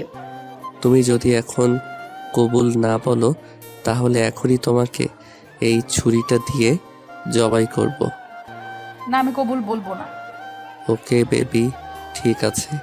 আমি আবার তোমাকে বেশি কষ্ট দিয়ে মারতে পারবো না। প্রথমে তুমি যে মুখ দিয়ে কবুল বলনি, সেই মুখটা জাপানের কুচি শাকি ওনার মতো করে কেটে দেব। তারপর তোমার মুখটা থেকে রক্ত গড়িয়ে গড়িয়ে পড়বে। তারপর যে ঠোঁট দুটো নাচিয়ে নাচিয়ে তুমি আমার সামনে অন্য ছেলেদের সাথে কথা বলছিলে, সেই ঠোঁট দুটো কেটে নেব। তারপর তোমার গলাটা কেটে দেব। তোমার গলা থেকে ছিঁড়ছিঁড় করে রক্ত বের হবে। তারপর তুমি যে জিভ দিয়ে আমার সামনে অন্য ছেলেদের সাথে কথা বলছিলে, সেই জিভটা কেটে 1,00,000 টুকরো করব। তাকে বলে কিমা করব। জাস্ট এইটুকু বলতেই আয়েশ ছুরিটা আস্তে আস্তে বর্ষার দিকে এগিয়ে নিয়ে যেতে লাগলো। কবুল কবুল কবুল।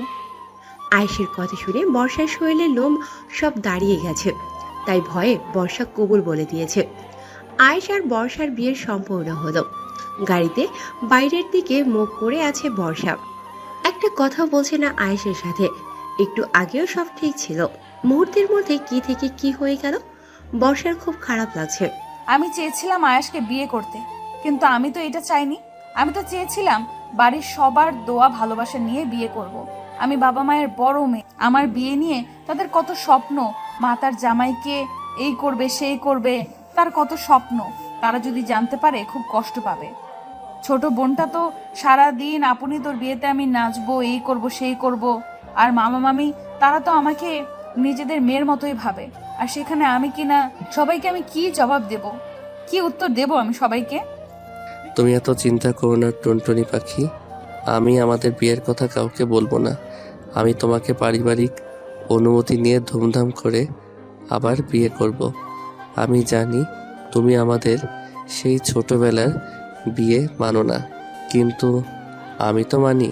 সেই ছোটবেলা থেকে আমার সকল মান অভিমান অনুভূতি স্বপ্ন সব তোমাকে ঘিরে।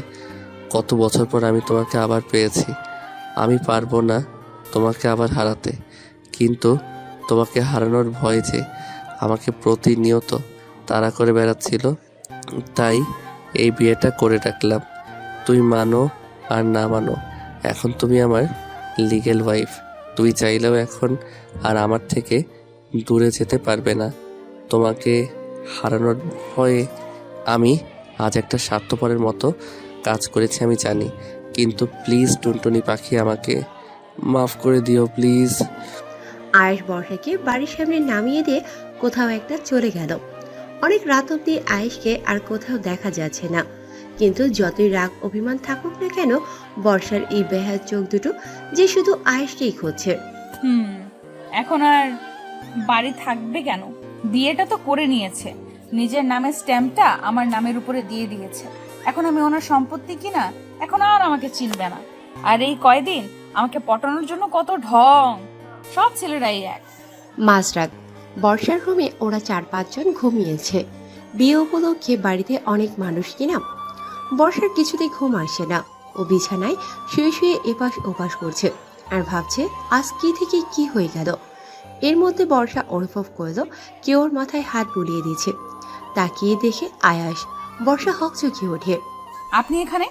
আরে আসতে বলো, ওরা উঠে যাবে তো। আপনি এখানে এসেছেন কেন? তোমাকে নিতে। মানে? ভুলে গেলে আজ আমাদের বাসর রাত। বাসর রাতে আর কোন ছেলে বাসর রাতে পৌঁছানো থাকে বলো তো? আমি আপনার সাথে কোথাও যাব না। ভালোই ভালোই চলো বলছি, না হয় আমি কিন্তু বাড়ির সবাইকে আমাদের বিয়ের কথা জানিয়ে দেব। তখন কি হবে বুঝতেই পারছো।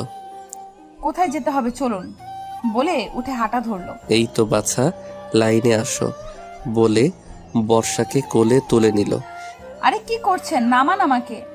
এই বাসর রাতে আমার বউ তার স্বামী থাকতে হেঁটে হেঁটে যাবে। আমি আমার ছোট্ট কিউট মিষ্টি বউটাকে এত কষ্ট দিতে পারি বলো? ঢং যত। সেই তো আমাকে বাড়ির সামনে নামিয়ে দিয়ে কোথায় হাওয়া হয়ে গেলেন, আর কোনো খোঁজ নেই আপনার। বর্ষার কথা শুনে কোনো উত্তর না দিয়ে আয়েশ বর্ষাকে কোলে তুলে নিয়ে হাঁটা ধরল। আয়েশ বর্ষাকে কোলে নিয়ে ছাদের চিলে কোঠার রুমটিতে নামালো। বর্ষা সামনের দিকে তাকিয়ে অবাক। পুরো রুমটা জ্বলন্ত মোমবাতি দিয়ে সাজানো আর লেখা আই লাভ ইউ টুনটুনি। তারপর বর্ষার হাতে একটা প্যাকেট দিল। কি? খুলে দেখো। বর্ষা প্যাকেটটা খুলে দেখি তো অবাক। এটা তো সেই শাড়িটা যেটা তুমি শপিং মলে হা করে দেখছিলে। আমি দেখেই বুঝেছিলাম শাড়িটা তোমার অনেক পছন্দ হয়েছে। তখনই শাড়িটা কিনে নিয়ে এসেছিলাম, কিন্তু অপেক্ষায় ছিলাম যে সঠিক সময় তোমাকে শাড়িটা দেব। আর আজ রাতের থেকে সঠিক সময় তো আর হতে পারে না। কিন্তু এই যে সব আপনি কখন করলেন? ওই যে যখন তোমাকে বাসার সামনে নামিয়ে দিয়ে হাওয়া হয়ে গিয়েছিলাম, তখন আমার রুমে তো 3-4 জন ঘুমাবে, সেখানে তো তোমাকে নিতে পারবো না। আর আজ আমার বাসর রাত, কোনো মতেই আমার বাসর রাতে বউ ছাড়া থাকা যাবে না। কি করব ভাবতে ভাবতেই চিলেকোঠার ঘরটির কথা মনে পড়লো। হয়তো খুব সুন্দর কিছু করতে পারিনি, কিন্তু এইটুকু সময়ে যতটুকু পেরেছি করেছি। তা ময়লা ছিল এই ঘরটায়, সেইগুলো পরিষ্কার করতে করতে অনেক সময় চলে গেছে। না হয় আর একটু কিছু করতে পারতাম। আয়েশের কথা শুনে বর্ষার চোখ দুটো ছলছল করে উঠল। মানুষটা আমাকে এত ভালোবাসে? আমার উত্তরটা কিন্তু এখনো পেলাম না। কিসের উত্তর? এই যে লেখাটার, এটার তো একটা উত্তর আছে, তাই না? জানি না। আচ্ছা মানলাম জানো না, কিন্তু এখন কি আমরা আমাদের বাসরাতটা শুরু করতে পারি? মানে বোঝাচ্ছি তোমাকে। বলে বর্ষার কোমর ধরে টেনে নিজের কাছে নিয়ে আসলো। বর্ষার চুলগুলো ওর কানে গুজে দিয়ে, এখন আমি আমার বউকে আদর করব। কিসের বউ? আপনি আমাকে ভয় দেখিয়ে জোর করে বিয়ে করেছেন। এই বিয়ে আমি মানি না। তুমি মানো আর নাই মানো, এখন তুমি আমার লিগ্যাল ওয়াইফ। আর এখন আমার বউয়ের সাথে যে কোনো কিছু করার অধিকার আমার আছে। তুমি বুঝতেই পারছো আমি ঠিক কি বোঝাতে চাচ্ছি। উফ বউ, আমি আর পারছি না। আমি এই শীতে এই রাতে গোসল করতে পারবো না। ছি। বর্ষার কথা শুনে আয়াস খিলখিল করে হেসে উঠল। সিসি বউ, তুমি এত নোংরা কথা চিন্তা করো? তোমার মাথায় এইসব কথা ঘুরছিল বউ? তুমি কি ভেবেছিলে যে আমি তোমার সাথে এখন কি করব যাতে তোমার গোসল করা লাগবে? উফ সরি বউ, ওসব করার পর তো গোসল করা ফরজ হয়ে যায়। কিন্তু আমি ভাবিনি যে ওসব কিছু করব আজকে। কিন্তু তোমার চিন্তা ভাবনা তো আমার থেকেও ফাস্ট বউ। আয়েশের কথায় এবার বর্ষার লজ্জায় মাটির সাথে মিশে যেতে ইচ্ছে করছে। আমি মুখ ফসকে এটা কি বলে ফেললাম? লজ্জায় বর্ষার মুখ লাল হয়ে গেছে। তা বউ, তুমি যখন চাচ্ছ তখন আর দেরি করে লাভ কি? শুভ কাজে দেরি করতে নেই, চলো তোমার গোসল করার ব্যবস্থাটা করেই দেই। বলে বর্ষার দিকে এক পা করে আগাতে শুরু করলো। আর বর্ষা এক পা করে পিছিয়ে যেতে থাকলো। এই আমার দিকে আগাবেন না বলে দিচ্ছি। দূরে যান, দূরে যান। কেন বউ, এখন লজ্জা পাচ্ছ কেন? কাছে এসো। ইস বউ, তোমাকে লজ্জা পেলে যে কি কিউট লাগে, একদম নেশা ধরে যায়, নিজেকে সামলানো দায় হয়ে পড়ে। বর্ষা পিছিয়ে যেতে যেতে দেয়ালে পিঠ থেকে গেছে। এখন আর যাওয়ার জায়গা নেই। এখন আর কোথায় পালাবে বউ? এখন তো আমার কাছে আসতেই হবে। টুনটুনি পাখিটা আমার। হঠাৎ বর্ষা আয়েশের শার্টের কলার ধরে নিজের কাছে নিয়ে আসলো। আমিও আর পারছি না বেবি, কাছে এসো। বর্ষার হঠাৎ এমন কাণ্ডে আয়েশ হতভম্ব। বর্ষার কথা শুনে আয়েশের চোখগুলো গোল গোল হয়ে গেছে। আমি ভুল শুনলাম না তো? কি বলছে এইসব এই মেয়েটা? এবার আয়েশ এক পা করে পিছিয়ে যাচ্ছে, আর বর্ষা এক পা করে আয়েশের দিকে এগিয়ে যাচ্ছে। আয়েশ বর্ষাকে ওর দিকে এভাবে যেতে দেখে খুব ঘাবড়ে গেছে। আয়েশের কপালে বিন্দু বিন্দু ঘাম এসে জমা হয়েছে। কি হলো বেবি, ভয় পাচ্ছ কেন? আমি না তোমার বউ? আমাকে আদর করবে না সোনা? এখন দূরে যাচ্ছ কেন বেবি? Come on baby. হঠাৎ আয়েশকে ধাক্কা দিয়ে নিচে ফেলে দিল বর্ষা। তারপর আয়েশের গায়ের উপর উঠে বসলো। আলতোভাবে আয়েশের কপালের উপর থেকে আঙুল নামিয়ে আয়েশের বুকের কাছে আনলো। তারপর আয়েশের শার্টের বোতাম খুলতে শুরু করলো। আয়েশ একটা শুকনো ঢোক গিলে, কি করছো? নিজের স্বামীকে আদর করছি, দেখছো না? তোমার আর আমার ফরজ গোসল করার ব্যবস্থা করছি বেবি, ডিস্টার্ব করো না, আমাকে আদর করতে দাও। আয়েশ কল্পনায়ও কখনো বর্ষাকে এভাবে কল্পনা করেনি। হঠাৎ বর্ষার এমন রূপ ওর ঠিক হজম হচ্ছে না। ওর কোথায় যেন একটা খটকা লাগছে। একটু আগেই তো মেয়েটা খুব ভয় পাচ্ছিল। হঠাৎ কি হলো মেয়েটার? তবুও কিছু বলল না, কারণ বর্ষা আজ নিজে থেকে ওর কাছে আসতে চাইছে। ও চায় বর্ষার ভালোবাসার পরশে আজ পাগল হয়ে যেতে। কত বছরের অপেক্ষা আজ পূর্ণতা পাবে। বর্ষা আয়েশের শার্টটা খুলে ছুঁড়ে ফেলে দিল। তারপর আয়েশের বুকে নিজের মুখ ডুবিয়ে দিল। আহ বলে গগন বিদারী এক চিৎকার দিয়ে উঠল, কারণ বর্ষা ওর বুকে সজোরে কামড় বসিয়ে দিয়েছে। আয়েশের বুকে বর্ষার দাঁতগুলো একদম বসে গেছে, মনে হচ্ছে এখনই রক্ত বের হবে। কি ভেবেছিলেন আমি আপনাকে আদর করব? ইস, শখ কত সেগুড়ে বালি। ফের আমার কাছাকাছি আসার আগে আমার এই কামড়ের কথা মনে করবেন। বলে হনহন করে বেরিয়ে চলে গেল। আয়েশ বর্ষার কামড়ের দাগের দিকে তাকিয়ে একটা মুচকি হাসি দিল। থাক না, তোমার এই কামড়টাই আমার আর তোমার জীবনের প্রথম রাতের চিহ্ন হিসেবে। তোমার এই দাঁতের দাগগুলো আমার বুকে ব্যথার চেয়ে আনন্দটাই বেশি দিয়েছে টুনটুনি। আজ আফরিনের বিয়ে। বর্ষা কাল আয়েশের দেওয়া শাড়িটা পরেছে। যদিও আফরিনের বিয়ের দিন বর্ষা লেহেঙ্গা পরবে বলে লেহেঙ্গা কিনেছিল, কিন্তু আজ ওর আয়েশের দেওয়া শাড়িটাই বেশি পরতে ইচ্ছে করছে। বর্ষা শাড়িটা পরে হালকা মেকআপ করে বিয়ে বাড়িতে ঘুরছে, আর কাল রাতের ঘটনাগুলো একের পর এক ভাবছে। কি থেকে কি হয়ে গেল, বাবা মাকে ও কি জবাব দেবে, এইসব। ও নিজের চিন্তা এতই মত্ত ছিল যে চারদিকে ওর কোনো খেয়াল নেই। হঠাৎ অসাবধানতা বশত ওর শাড়িটা একটু সরে গিয়ে পেটের কিছু অংশ দেখা যাচ্ছিল। ওদিকে ওর কোনো খেয়াল নেই, কিন্তু কতগুলো ছেলে ওর পেটের দিকে বাজে নজরে তাকিয়েছিল। আর এটা দেখে আয়েশের মাথায় রক্ত উঠে গেছে। ওর রাগ বা ওর নিজে কোনোটাই ওর নিয়ন্ত্রণে নেই। ও এখন কি করছে কিছুই ওর মাথায় নেই। হঠাৎ আয়েশ এসে বর্ষার হাত ধরে টানতে টানতে নিয়ে গেল। আরে আরে, কোথায় নিয়ে যাচ্ছেন আমাকে? আয়েশ কিছু না বলে বর্ষাকে রুমে এনে দেয়ালের সাথে চেপে ধরল। পরপুরুষকে নিজের শরীর না দেখালে বুঝি তোমার পেটের ভাত হজম হয় না? কি বলছেন এসব? এখন কিছু বুঝতে পারছো না? একটু আগে তো ঠিকই অন্য ছেলেদের পেট দেখিয়ে আকৃষ্ট করেছিলে। বর্ষা ওর পেটের দিকে তাকিয়ে দেখে শাড়ির কিছুটা অংশ সরে গিয়েছে। দেখুন, আপনি ভুল করছেন। এখন তো আমি ভুল করবই। আসলে তোমাদের মতো মেয়েদের বিশ্বাস করাই ভুল। আমাকে রেখে এখন পরকিয়া করতে চাইছিলিস, তাই অন্য ছেলেদের নিজের শরীর দেখিয়ে বেড়াচ্ছিলি। কথাটা সোজা গিয়ে বর্ষার কলিজায় আঘাত করেছে। না চাইতেও ওর চোখ দিয়ে গড়িয়ে পানি পড়ছে। ওর সবচেয়ে কাছের মানুষটা কিছু না জেনে শুধুমাত্র রাগের বশে ওকে এত বড় একটা কথা বলতে পারলো।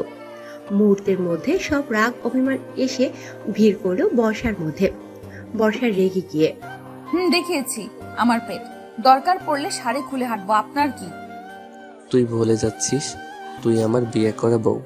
আপনিও ভুলে যাচ্ছেন, আপনি আমাকে ভয় দেখিয়ে জোর করে বিয়ে করেছেন, আর এই বিয়ে আমি মানি না। কি বললি তুই? তোর এত বড় সাহস? দাঁড়া, তুই একটু আগে ছেলেদের পেট দেখিয়ে বেরিয়েছিস তাই না? ওয়েট। বলেই বর্ষার পেট থেকে শাড়ি সরিয়ে বর্ষার পেটে নিজের নখ দিয়ে আঁচড় কেটে দিল। আয়েশের নখের আঁচড়ের সাথে সাথে বর্ষার পেটের চামড়া ছিলে রক্ত বের হতে শুরু করলো। আমার খুব লাগছে, ছাড়ুন। কিন্তু সেই দিকে আয়েশের কোনো ভ্রুক্ষেপ নেই। আয়েশ রাগের বসে ওর হিতাহিত জ্ঞান হারিয়ে ফেলেছে। ও এখন কি করছে বা বলছে কোনো কিছুর উপরই ওর কোনো কন্ট্রোল নেই। বর্ষা আয়েশকে ধাক্কা মেরে কাঁদতে কাঁদতে দৌড়ে বেরিয়ে গেল। বর্ষার ধাক্কায় আয়েশের হুঁশ ফিরল। ও এখন ভালোভাবে বুঝতে পারছে ও রাগের বশে এতক্ষণ ঠিক কি করেছে। হুঁশ ফিরতেই হাতে একটা মলম নিয়ে বর্ষাকে সারা বাড়ি খুঁজছে আয়াস, কিন্তু কোথাও বর্ষা নেই। আমি এটা কি করলাম, কেন করলাম? আমার খুব ভয় করছে। আমার উপর রাগ করে আমার টুনটুনি পাখিটা আবার আমাকে ছেড়ে চলে যাবে না তো? না না, আমার কলিজাটাকে আমাকে ছেড়ে যেতেই দেব না, কখনো না। ওকে ছাড়া তো আমার একদম চলবে না। কিন্তু রাগের বশে আমি এত বড় একটা ভুল করলাম কি করে? বর্ষা ছাদের এক কোণে বসে অঝরে কাঁদছে। খুব কষ্ট হচ্ছে আজর। ইচ্ছে করছে চিৎকার করে কাঁদতে, কিন্তু তাও পারছে না। ওর ভালোবাসার মানুষটা কিভাবে পারলো আজ ওকে এত বড় একটা কথা বলল? শেষ পর্যন্ত কিনা ওর চরিত্র নিয়ে কথা বলল। এই ভালোবাসে আয়েশ ওকে। এদিকে আয়েশ বর্ষাকে খুঁজতে খুঁজতে আয়েশের অবস্থা পাগল পাগল। বর্ষা, এখানে কি করছিস? কিছু না তো। চল নিচে চল, সবাই নিচে। বিয়ে বাড়ি আর তুই কেনা এখানে একা একা বসে আছিস? তুই যা, আমি যাব না, আমার ভালো লাগছে না। তা বললে হবে? আজ আফরিন আপুর বিয়ে, চল চল। বলে বর্ষাকে জোর করে নিয়ে নিচে নিয়ে গেল। এতক্ষণ পর বর্ষাকে দেখে আয়েশ যেন প্রাণ ফিরে পেল। বর্ষাকে দেখে আয়েশ ওর সাথে কথা বলতে গেলেই বর্ষা পাশ কাটিয়ে চলে যায়। এই টুনটুনি প্লিজ আমার কথাটা শোনো, আমার ভুল হয়ে গেছে, আই এম সরি। বর্ষা কোনো উত্তর না দিয়ে চলে গেলে আর আয়েশ বর্ষার পিছু পিছু ছুটতে থাকলো। কিন্তু এর মধ্যে আফরিনের বিয়ে শেষ। এখন আফরিনের বিদায়। আর আয়েশ আফরিনের একমাত্র ভাই, তাই ওর অনেক কাজ। তাই আফরিনের বিদায়ীতে আয়েশ ব্যস্ত হয়ে আর বর্ষার কাছে যেতে পারল না। আফরিনের বিদায়ের পরই অনেক আত্মীয়রা অনেকে চলে গেছে। তাই আজ রমি শুধু আনিকা আর বর্ষাই ঘুমিয়েছে। মাঝরাত, বর্ষার ঘুম আসছে না, ওর খুব কষ্ট হচ্ছে। বিছানায় একপাশে গুটিসুটি মেরে বসে বসে কাঁদছে, আর পাশেই আনিকা ঘুমোচ্ছে। এর মধ্যে আয়েশ দরজা খুলে রুমে প্রবেশ করলো। আয়েশকে দেখেই বর্ষা মুখ ঘুরিয়ে অন্যদিকে তাকালো। আই এম সরি টুনটুনি, আমার ভুল হয়ে গেছে, আমি আর কখনো এমন করব না, আমাকে মাফ করে দাও প্লিজ। বর্ষা কোনো কথা বলছে না। সরি প্লিজ, তখন আমার মাথা খুব গরম হয়ে গেছিল, আমার নিজের উপর কোনো কন্ট্রোল ছিল না, প্লিজ এইবারের মতো মাফ করে দাও। বর্ষা এবার চুপ। আমার সাথে কথা বলবে না, প্লিজ চুপ করে থেকো না, কিছু বলো। বর্ষা কথা বলছে না, ওর চোখ দিয়ে শুধু অঝরে পানি ঝরছে। প্লিজ কেঁদো না, তোমার চোখের পানি আমার সহ্য হয় না, আমি ভুল করেছি, আমাকে যা খুশি শাস্তি দাও, কিন্তু চুপ করে থেকো না, তোমার এই চুপ করে থাকা আমাকে বেশি কষ্ট দেয়, স্পিক আপ ড্যাম ইট। আয়েশের চিৎকার শুনে আনিকা ধরফড়িয়ে উঠে বসলো। এই দেখো টুনটুনি, আমি কান ধরছি, আমি আর এমন কখনো করব না, তবুও আমার সাথে কথা বলো, 1 2 3। আনিকা ঘুম থেকে উঠে আয়েশের অবস্থা দেখে হা হয়ে গেছে। যে ছেলে কখনো মাথা নত করেনি, আনিকা সহ বাড়ির ছোটরা যার সামনে কান ধরে উঠবোস করত, সে কিনা আজ বর্ষার সামনে কান ধরে উঠবোস করছে। আনিকা চোখ ঢোলে। আমি কি ভুল দেখছি নাকি ভাইয়া? তুই উঠেছিস? দেখ না বর্ষা আমার সাথে কথা বলছে না। তো তুমি সেই ছেলে বর্ষা, যার কথা বলেছিল যে বর্ষা ওকে পছন্দ করে? এখন কি ওইসব কথার সময় নাকি? আমি সেই ছেলে। তাহলে এখন বুঝতে পারছি যে ভাইয়া কেন ওই দিন আমার উপর রাগ করেছিল। এর জন্যই আমাকে সেদিন ঘরের শত্রু বিভীষণ বলেছিল। আয়েশ বর্ষাকে হাত ধরে টেনে রুমের বাইরে বের করে দিল। ঢং বন্ধ করুন, আমার চরিত্র তো খারাপ, তাহলে কেন এসেছেন আমার কাছে? আমাকে বিশ্বাস করে ভুল করেছেন, আর বিশ্বাস করতে হবে না আমাকে। কালই আমি এই বাড়ি থেকে চলে যাব, আর আমাদের বিয়ে হয়েছে কেউ তো আর জানে না। ডিভোর্স পেপারটা পাঠিয়ে দিয়ে আমি সই করে দেব। ডিভোর্স? তোমাকে আমি কোনোদিন ডিভোর্স দেব না, মরে গেলেও না। তুমি আমার, শুধু আমার, তোমাকে আমি আমাকে ছেড়ে কোথাও যেতেই দেব না। বলে আয়েশকে আর কিছু বলতে না দিয়ে আয়েশের মুখের উপর দরজাটা বন্ধ করে দিল। বলে দরজার সামনে বসে পড়ল, যাতে বর্ষার রুম থেকে বের হলেই আয়েশ ওকে দেখতে পায় আর বর্ষা ওকে ছেড়ে না যেতে পারে। বর্ষা ভাইয়া অনেক কষ্ট পাচ্ছে, তুই এমন করিস না ভাইয়ার সাথে। তোর ভাইকে আমি এত সহজে মাফ করব না। তোর ভাই কি করেছে জানিস? কি এমন করেছে ভাইয়া? তোর ভাই আমাকে চরিত্রহীনা বলেছে আমার মতো মেয়েদের বিশ্বাস করে ভুল করেনি। তারপর আমার সাথে কি করেছে দেখ। বলে বর্ষা নিজের পেটের উপর থেকে কাপড়টা একটু সরিয়ে আয়েশের নখের আঁচড়গুলো আনিকাকে দেখালো। কি ভাইয়া এসব করেছে? তাহলে ঠিকই আছে, ভাইয়াকে এত সহজে মাফ করবি না, একদম না। সকালে ঘুম থেকে উঠেই বর্ষা ব্যাগ গুছিয়ে বের হলো, ও আজ চলে যাবে। বর্ষা সিঁড়ি থেকে ব্যাগ নিয়ে নামছে। প্লিজ আমাকে ছেড়ে যেও না, আমি মানছি তো আমি ভুল করেছি, তুমি আমাকে যা শাস্তি দিবে আমি মাথা পেতে নেব, তবুও আমাকে ছেড়ে যেও না। কিরে বর্ষা, সকাল সকাল ব্যাগ গুছিয়ে কোথায় যাচ্ছিস? চলে যাচ্ছি, আফরিন আপুর বিয়ের জন্য এসেছিলাম, বিয়ে শেষ চলে যাচ্ছি। হঠাৎ আয়েশ বর্ষাকে সবার সামনে জড়িয়ে ধরে। প্লিজ আমাকে ছেড়ে যেও না, আমাকে এত বড় শাস্তি দিও না, এত বছর আমি তোমার জন্য অপেক্ষা করেছি, আমি এবার তোমাকে পেয়েও হারাতে পারবো না। বলছে আর বাচ্চাদের মতো কান্না করছে। বাড়ির সবাই হতবাক হয়ে আয়েশের কাণ্ড দেখছে। যে ছেলেকে কোনোদিন কাঁদতে দেখেনি, আজ সেই ছেলে বর্ষার জন্য কাঁদছে। যে ছেলের রাগের জন্য বাড়ির সবাই ওকে ভয় পায়, সেই ছেলে আজ বর্ষার রাগ ভাঙাতে ব্যস্ত। মা, ও মা, দেখো না আমার টুনটুনি পাখিটা আবার আমাকে ছেড়ে চলে যেতে চাইছে। ও ফুপি, দেখো না, তোর মেয়ে কাল থেকে আমার সাথে কথা বলছে না। ওকে বলো না আমার সাথে একটু কথা বলতে। বলো না, এত রাগ করে না বউ, একটু কথা বলো না আমার সাথে। আমাকে গালাগালি করো, মারো, বকো, যা খুশি করো, তবুও একটু কথা বলো। তোমার এই চুপ থাকাটা আমার ভিতরে প্রচণ্ড যন্ত্রণা দিচ্ছে। বর্ষার সবার সামনে দাঁড়িয়ে থাকতে এবার কেমন যেন অস্বস্তি লাগছে। সবাই ওদের দিকে কেমন করে তাকিয়ে আছে। বর্ষা দ্রুত আয়েশকে সরিয়ে রুমে চলে গেল। আয়েশও বর্ষার পিছু পিছু গেল। বর্ষা দরজা আটকাবে, আয়েশ এমন সময় দরজাটা ধাক্কা দিয়ে ভিতরে ঢুকলো। এই টুনটুনি, কেঁদো না, তোমার চোখের পানি আমার একদম সহ্য হয় না। এর মধ্যে ভাইয়া তোদের বাবা নিচে ডাকছে। এসব কি হচ্ছে আয়াস? তোর বুদ্ধি জ্ঞান কি সব লুপ পেয়েছে? বর্ষার সাথে তুমি সবার এমন করছো কেন? ছি ছি আয়াস, তোর কাছ থেকে এটা আশা করিনি আমি। উনি না এখন আমাদের বিয়ের ব্যাপারে সব বলে দেয়। কি জবাব দেব আমি সবাইকে? সবাই খুব কষ্ট পাবে। আমি বর্ষাকে ভালোবাসি। আমি বর্ষাকে বিয়ে করতে চাই বাবা।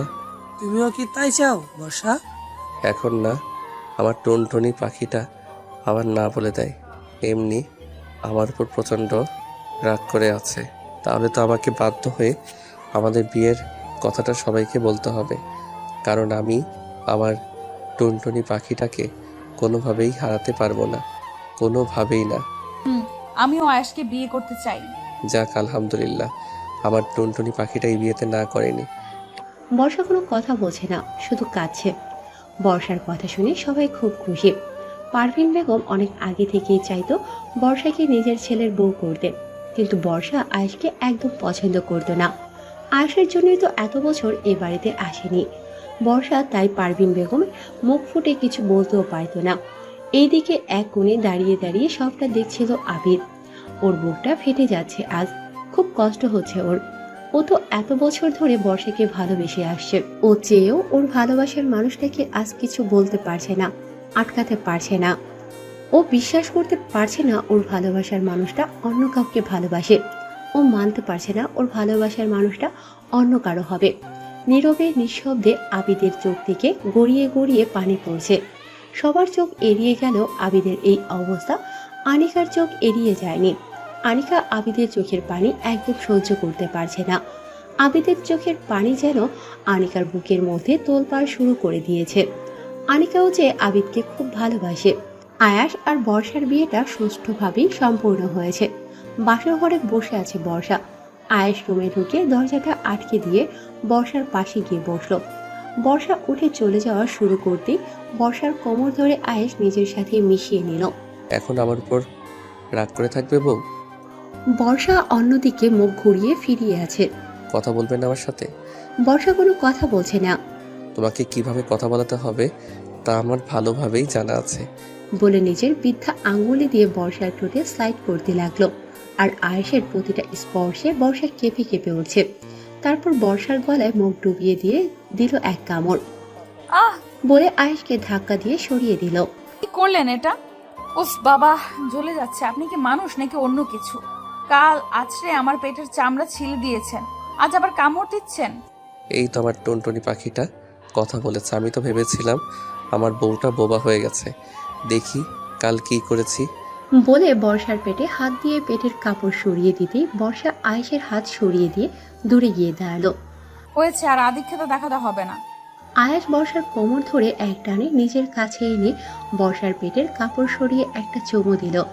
সরি টুনটুনি পাখিটা, আমি তোমাকে কষ্ট দিতে চাইনি, কিন্তু ওই ছেলেগুলো তোমার দিকে বাজেভাবে তাকিয়েছিল বলে আমি নিজেকে একদম কন্ট্রোল করতে পারিনি। এইবারের মতো মাফ করে দাও প্লিজ, আর কখনো এমন করবো না, কথা দিচ্ছি। বর্ষা আয়েশকে সরিয়ে দিয়ে বর্ষার রাগে কটমট করতে করতে একটা বালিশ আর কাঁথা নিয়ে বারান্দার দিকে রওনা দিল। কোথায় যাচ্ছ? বারান্দায়। কেন? আমি আজ বারান্দায় ঘুমাবো। কি ভেবেছেন কি আমি এই বিয়েতে রাজি হয়েছি বলে কি আপনাকে মাফ করে দিয়েছি? কখনো না। যেহেতু আমাদের আগেই বিয়ে হয়ে গিয়েছে, তাই এখন না বলার কোনো মানেই হয় না। তাই এই বিয়েতে রাজি হয়েছি, কিন্তু আপনার সাথে এক বিছানায় একসাথে থাকা আমার পক্ষে সম্ভব না।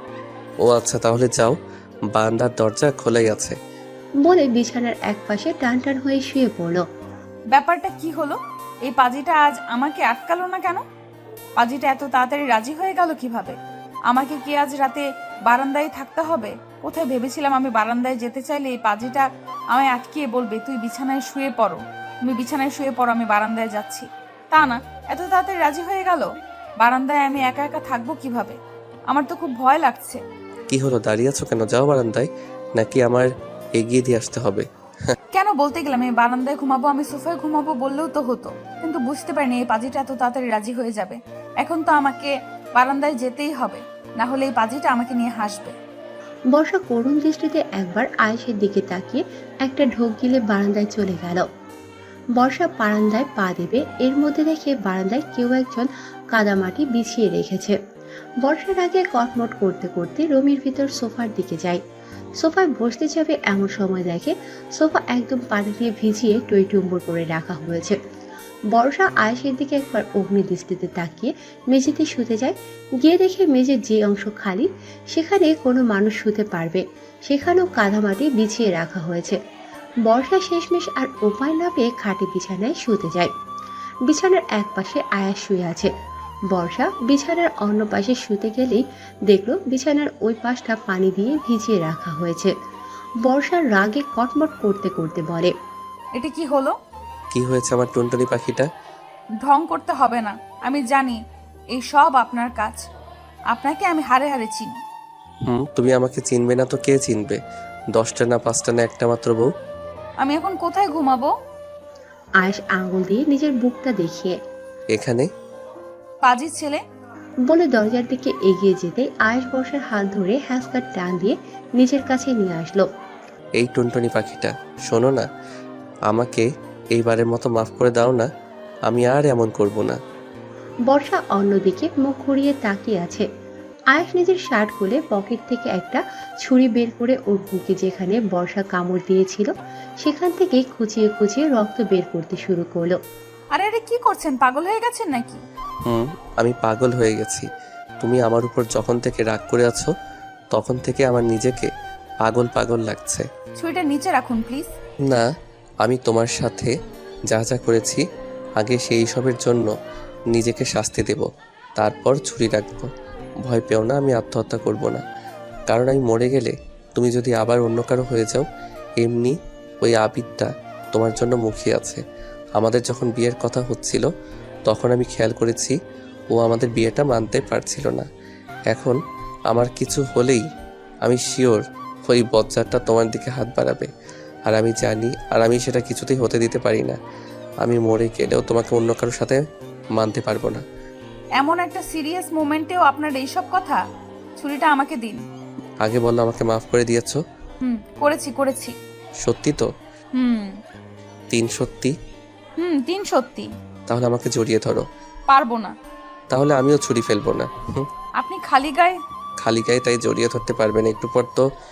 বলতেই বর্ষা আয়েশকে জড়িয়ে ধরলো। অসভ্য লোক একটা, আপনার মুখে কিছুই আটকায় না। আয়েশ ছুরি ফেলে দিয়ে বর্ষাকে জড়িয়ে ধরলো।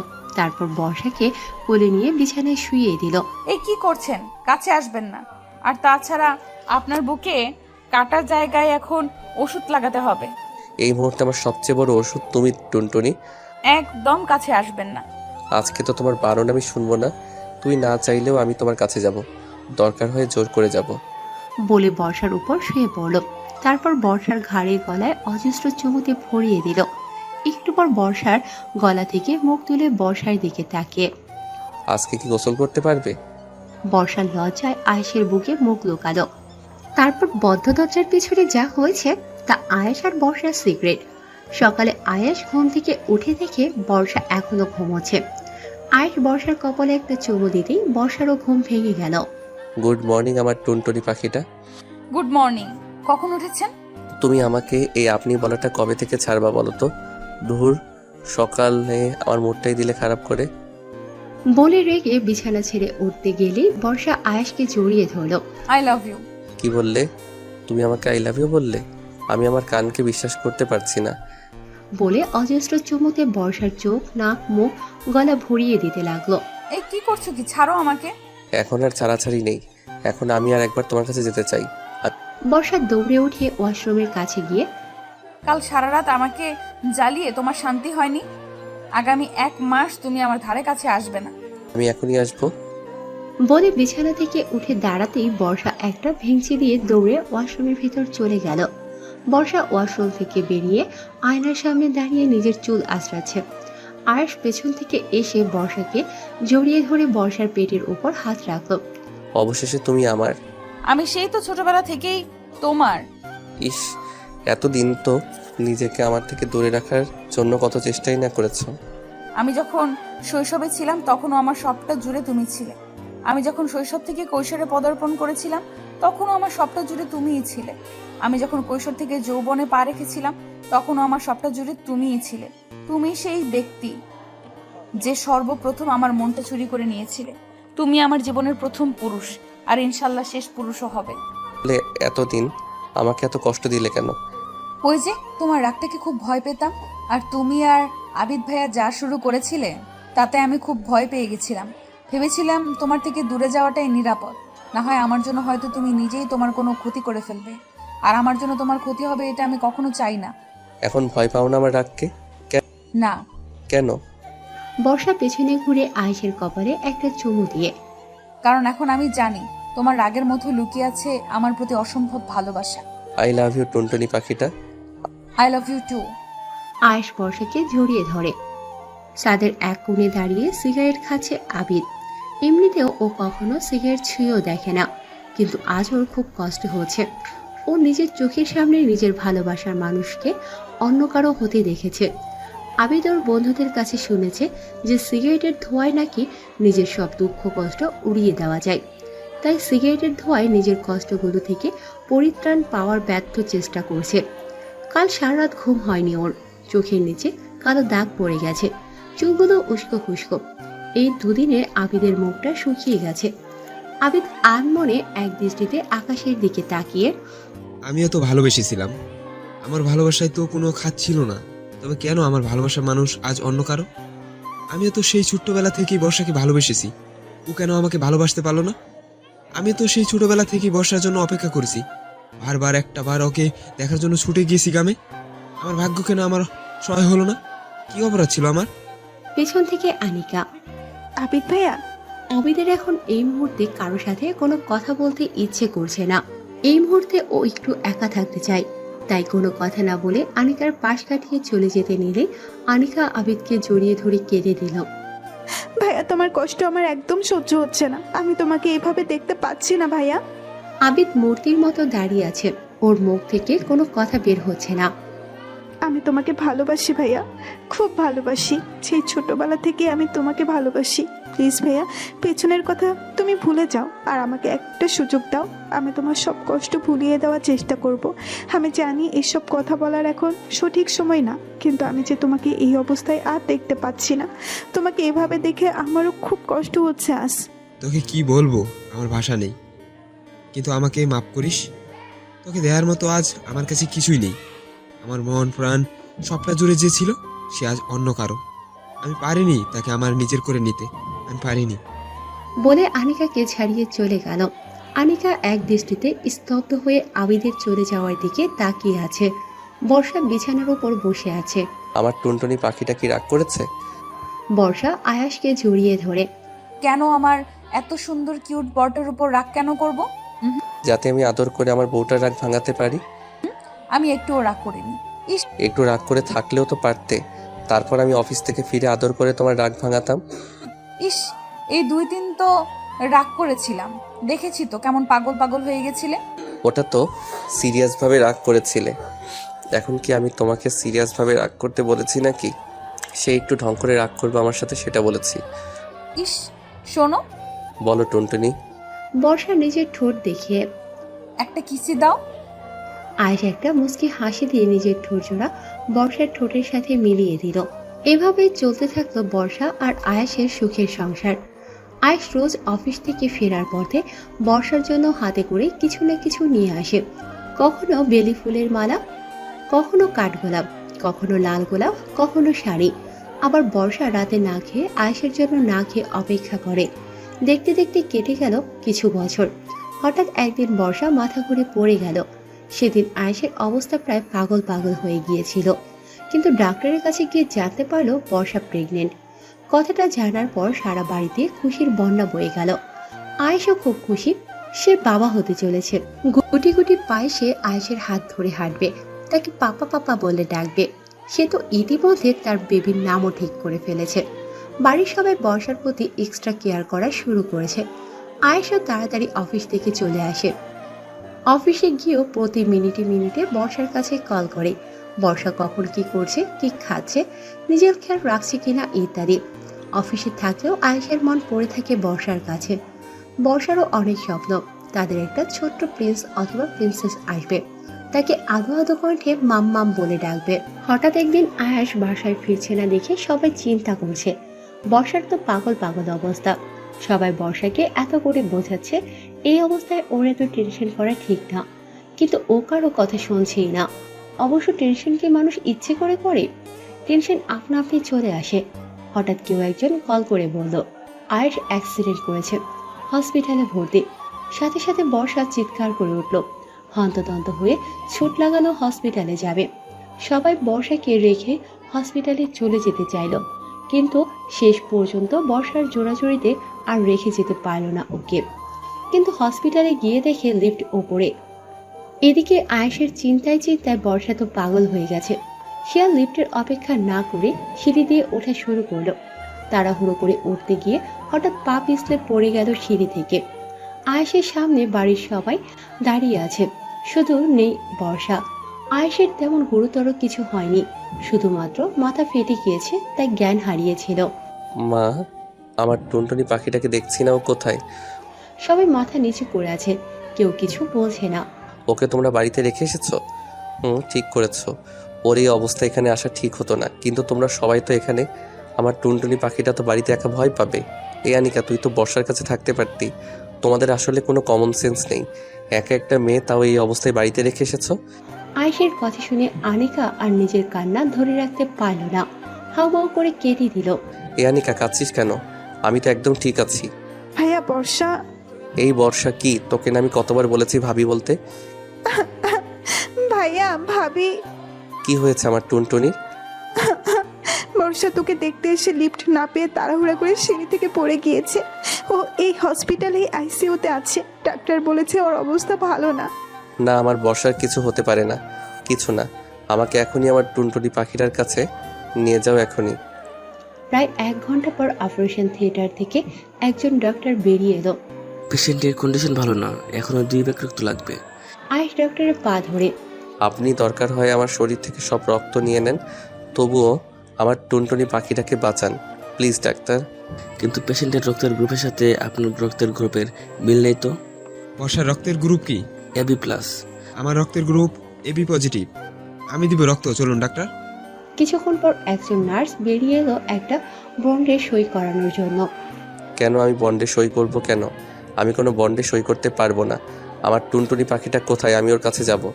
দেখুন, আপনার ওয়াইফ এবং আপনার বেবি দুজনের অবস্থা আশঙ্কাজনক। বেবি বা মায়ের মধ্যে যে কোনো একজনকে বাঁচাতে পারবো, আবার এমনও হতে পারে কেউ বাঁচবে না, তাই এই বন্ডে সই করা প্রয়োজন। এটা হাসপাতালের রুলস। আয়েশ হসপিটালের দরজায় জোরে জোরে লাথি দিচ্ছে। আমি দুজনকেই চাই। আমার বর্ষার কিচ্ছু হতে পারে না, আর আমার বেবিরও কিচ্ছু হবে না। আয়েশ পাগল হয়ে গেছে, বর্ষার এই অবস্থা ও মেনে নিতে পারছে না। সব হয়েছে আমার জন্য। আমাকে দেখতে এসে আমার টুনটুনি পাখিটার আজ এই অবস্থা। আবিদ, তুই ওকে নিয়ে বাইরে যা। ও নিজেও এখনো সম্পূর্ণ সুস্থ না, আর এরকম করলে ও আরো অসুস্থ হয়ে পড়বে। কোথায় সই করতে হবে আমাকে বলুন, আমি সই করছি। আমি কোথাও যাব না, আমি আমার টুনটুনি পাখিটার কাছে থাকবো। টানা 3 ঘন্টা অপারেশনের পর ডাক্তারও অপারেশন থিয়েটার থেকে বের হলো। বর্ষার কি অবস্থা ডাক্তার? সরি, আমরা বেবিকে বাঁচাতে পারলাম না। আর বর্ষা? চুপি করে না গেলে কিছু বলতে পারছি না। আপনারা আল্লাহকে ডাকুন। আয়েশ ধপ করে মাটিতে বসে পড়ল। তারপর আয়েশ দ্রুত উঠে নামাজে দাঁড়ালো। আল্লাহ, তুমি কিছুতেই আমার টুনটুনি পাখিটাকে আমার থেকে কেড়ে নিতে পারো না আল্লাহ। ওকে ছাড়া আমি কি নিয়ে বাঁচবো আল্লাহ? কি নিয়ে বাঁচবো? ওর বদলে তুমি আমার জীবন নিয়ে নিও। বর্ষার জ্ঞান ফিরেছে। শুনেই আয়েশ দৌড়ে বর্ষার কাছে গিয়ে বর্ষার হাত দুটো ধরে কেঁদে দিল।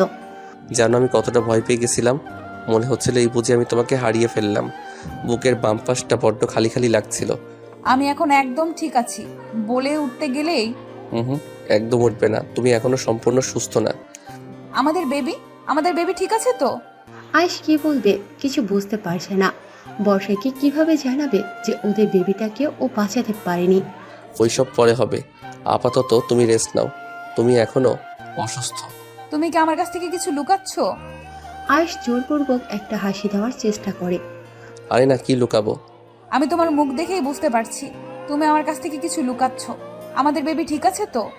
বর্ষার রীতিমতো পাগলামি শুরু করেছে ওর বেবির জন্য। শেষ পর্যন্ত আয়াস আর বর্ষার এই অবস্থা সহ্য করতে না পেরে সবটা খুলে বলল। বর্ষা একটা চিৎকার দিয়ে, তুমি বলো না আমাদের বেবি সুস্থ আছে, একবার বলো না প্লিজ। আয়েশ বর্ষাকে জড়িয়ে ধরে মাথায় হাত বুলিয়ে দিতে দিতে বলে, কেঁদো না, তোমার কান্না যে আমার একদম সহ্য হয় না। ভাগ্যকে মেনে নাও টুনটুনি। এই ঘটনার পর থেকেই বর্ষা ডিপ্রেশনে চলে যায়। সারাদিন রুমে আটকে বসে থাকে, কারোর সাথে কথা বলে না। ছাদে দাঁড়িয়ে আছে আনিকা, পেছন থেকে আবিদ। আনিকা, কিছু বলবে আবিদ ভাই? কথাটা কিভাবে বলবো বুঝতে পারছি না ঠিক। তুমি কি আমাকে এখনো ভালোবাসো?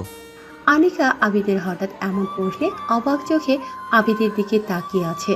আসলে আমি চাইছি আমাদের সম্পর্কটাকে নতুন একটা সুযোগ দিতে। আমিও তোমাকে ভালোবাসতে চাই। পৃথিবীতে সবাই সবার ভালোবাসার মানুষটাকে পাবে এমন না, আমিও না হয় পাইনি। আমি আমার অতীতটাকে ভুলে যেতে চাই, তোমার সাথে নতুন করে বাঁচতে চাই, তোমাকে নিয়ে নতুন করে স্বপ্ন দেখতে চাই। তুমি কি আমাকে শেষ একটা সুযোগ দিবে আনিকা? কথা দিচ্ছি আমি কখনো তোমাকে কষ্ট দিব না, কখনো তোমাকে ঠকাবো না। আনিকা এখনো কোনো উত্তর না দিয়ে অবাক দৃষ্টিতে আবিদের দিকে তাকিয়ে আছে। আবিদ আনিকার ব্যাপারটা বুঝতে পেরে, তোমাকে এখনোই কিছু বলতে হবে না, তুমি সময় নাও, তারপর ভেবেচিন্তে উত্তর দিও। বলে চলে যেতে নিলেই আনিকা এসে আবিদকে জড়িয়ে ধরে। আমি তোমাকে খুব ভালোবাসি আবিদ ভাইয়া, আমি তোমার সাথে বাঁচতে চাই।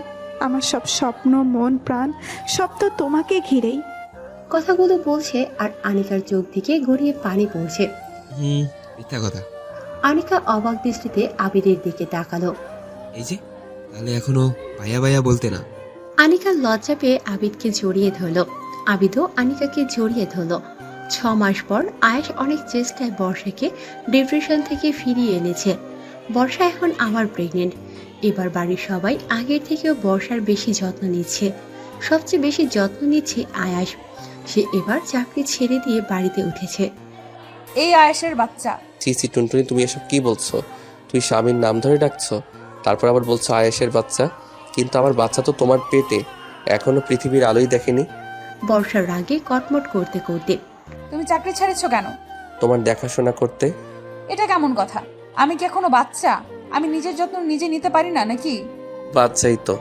আগের বার যে ভয় আমি পেয়েছিলাম, এবার আমি কোনো রিস্ক নিতে চাই না। আর তাছাড়া আমি আমার বাবা মায়ের একমাত্র ছেলে। বাবা তো অনেক দিন আগেই ব্যবসার কাজে বসতে বলেছিল, কিন্তু আমিই করিনি। বেবিটা হলে তুমি সুস্থ হলে ব্যবসার কাজ ধরবো। কিন্তু এটা তোমার স্বপ্ন ছিল, নিজের পায়ে নিজে দাঁড়ানো, নিজের আলাদা একটা পরিচিতি গড়া। এখন কি আমি অন্যের পায়ে দাঁড়িয়ে আছি নাকি নিজের পায়ে তো দাঁড়িয়ে আছি? আমি ঠিক কি বলতে চাইছি তুমি ভালো করেই বুঝেছো। আয়েশ বর্ষাকে জড়িয়ে ধরে। এই মুহূর্তে আমার কাছে সবচেয়ে গুরুত্বপূর্ণ তুমি। আমি এবার আর তোমাকে নিয়ে কোনো রিস্ক নিতে চাই না। আমি তো আমার বেবি নিতেই রাজি হতাম না। এখন শুধু তোমার মুখের দিকে তাকিয়ে আর একটা ছোট্ট প্রিন্স অথবা প্রিন্সেসের লোভটা ঠিক সামলাতে না পেরে রাজি হয়েছি। কিন্তু এইবার 1 মিনিটের জন্যেও তোমাকে আমার চোখের আড়াল করব না। 5 বছর পর আয়েশ ল্যাপটপে কি যেন কাজ করছে আর বর্ষা ঘর গোছাচ্ছে। এই টুনটুনি, আয়ুষী বর্ষা আর আয়েশের একমাত্র রাজকন্যা। এই কি বললি তুই? এইসব তোকে কে শিখিয়েছে? পাপা। বর্ষা আয়েশের দিকে তাকিয়ে, এইসব শিক্ষা দাও মেয়েকে? আয়েশ একটা ঢোক গিলে। কই না তো। আমি দেখছি না ভাবছো? বাবা মেয়ে মিলে সব সময় আমার পেছনে লাগা। আয়েশ এসে বর্ষাকে জড়িয়ে ধরে। তোমার পেছনে লাগবো না তো কার পেছনে লাগবো? 10টা না 5টা না, আমার একটা মাত্র বউ। পাপা, তুমি আমাকে রেখে একা একাই মাম্মামকে আদর করছো? আয়াস আর বর্ষা একগাল হেসে দুজনেই আয়ুষীকে জড়িয়ে ধরল।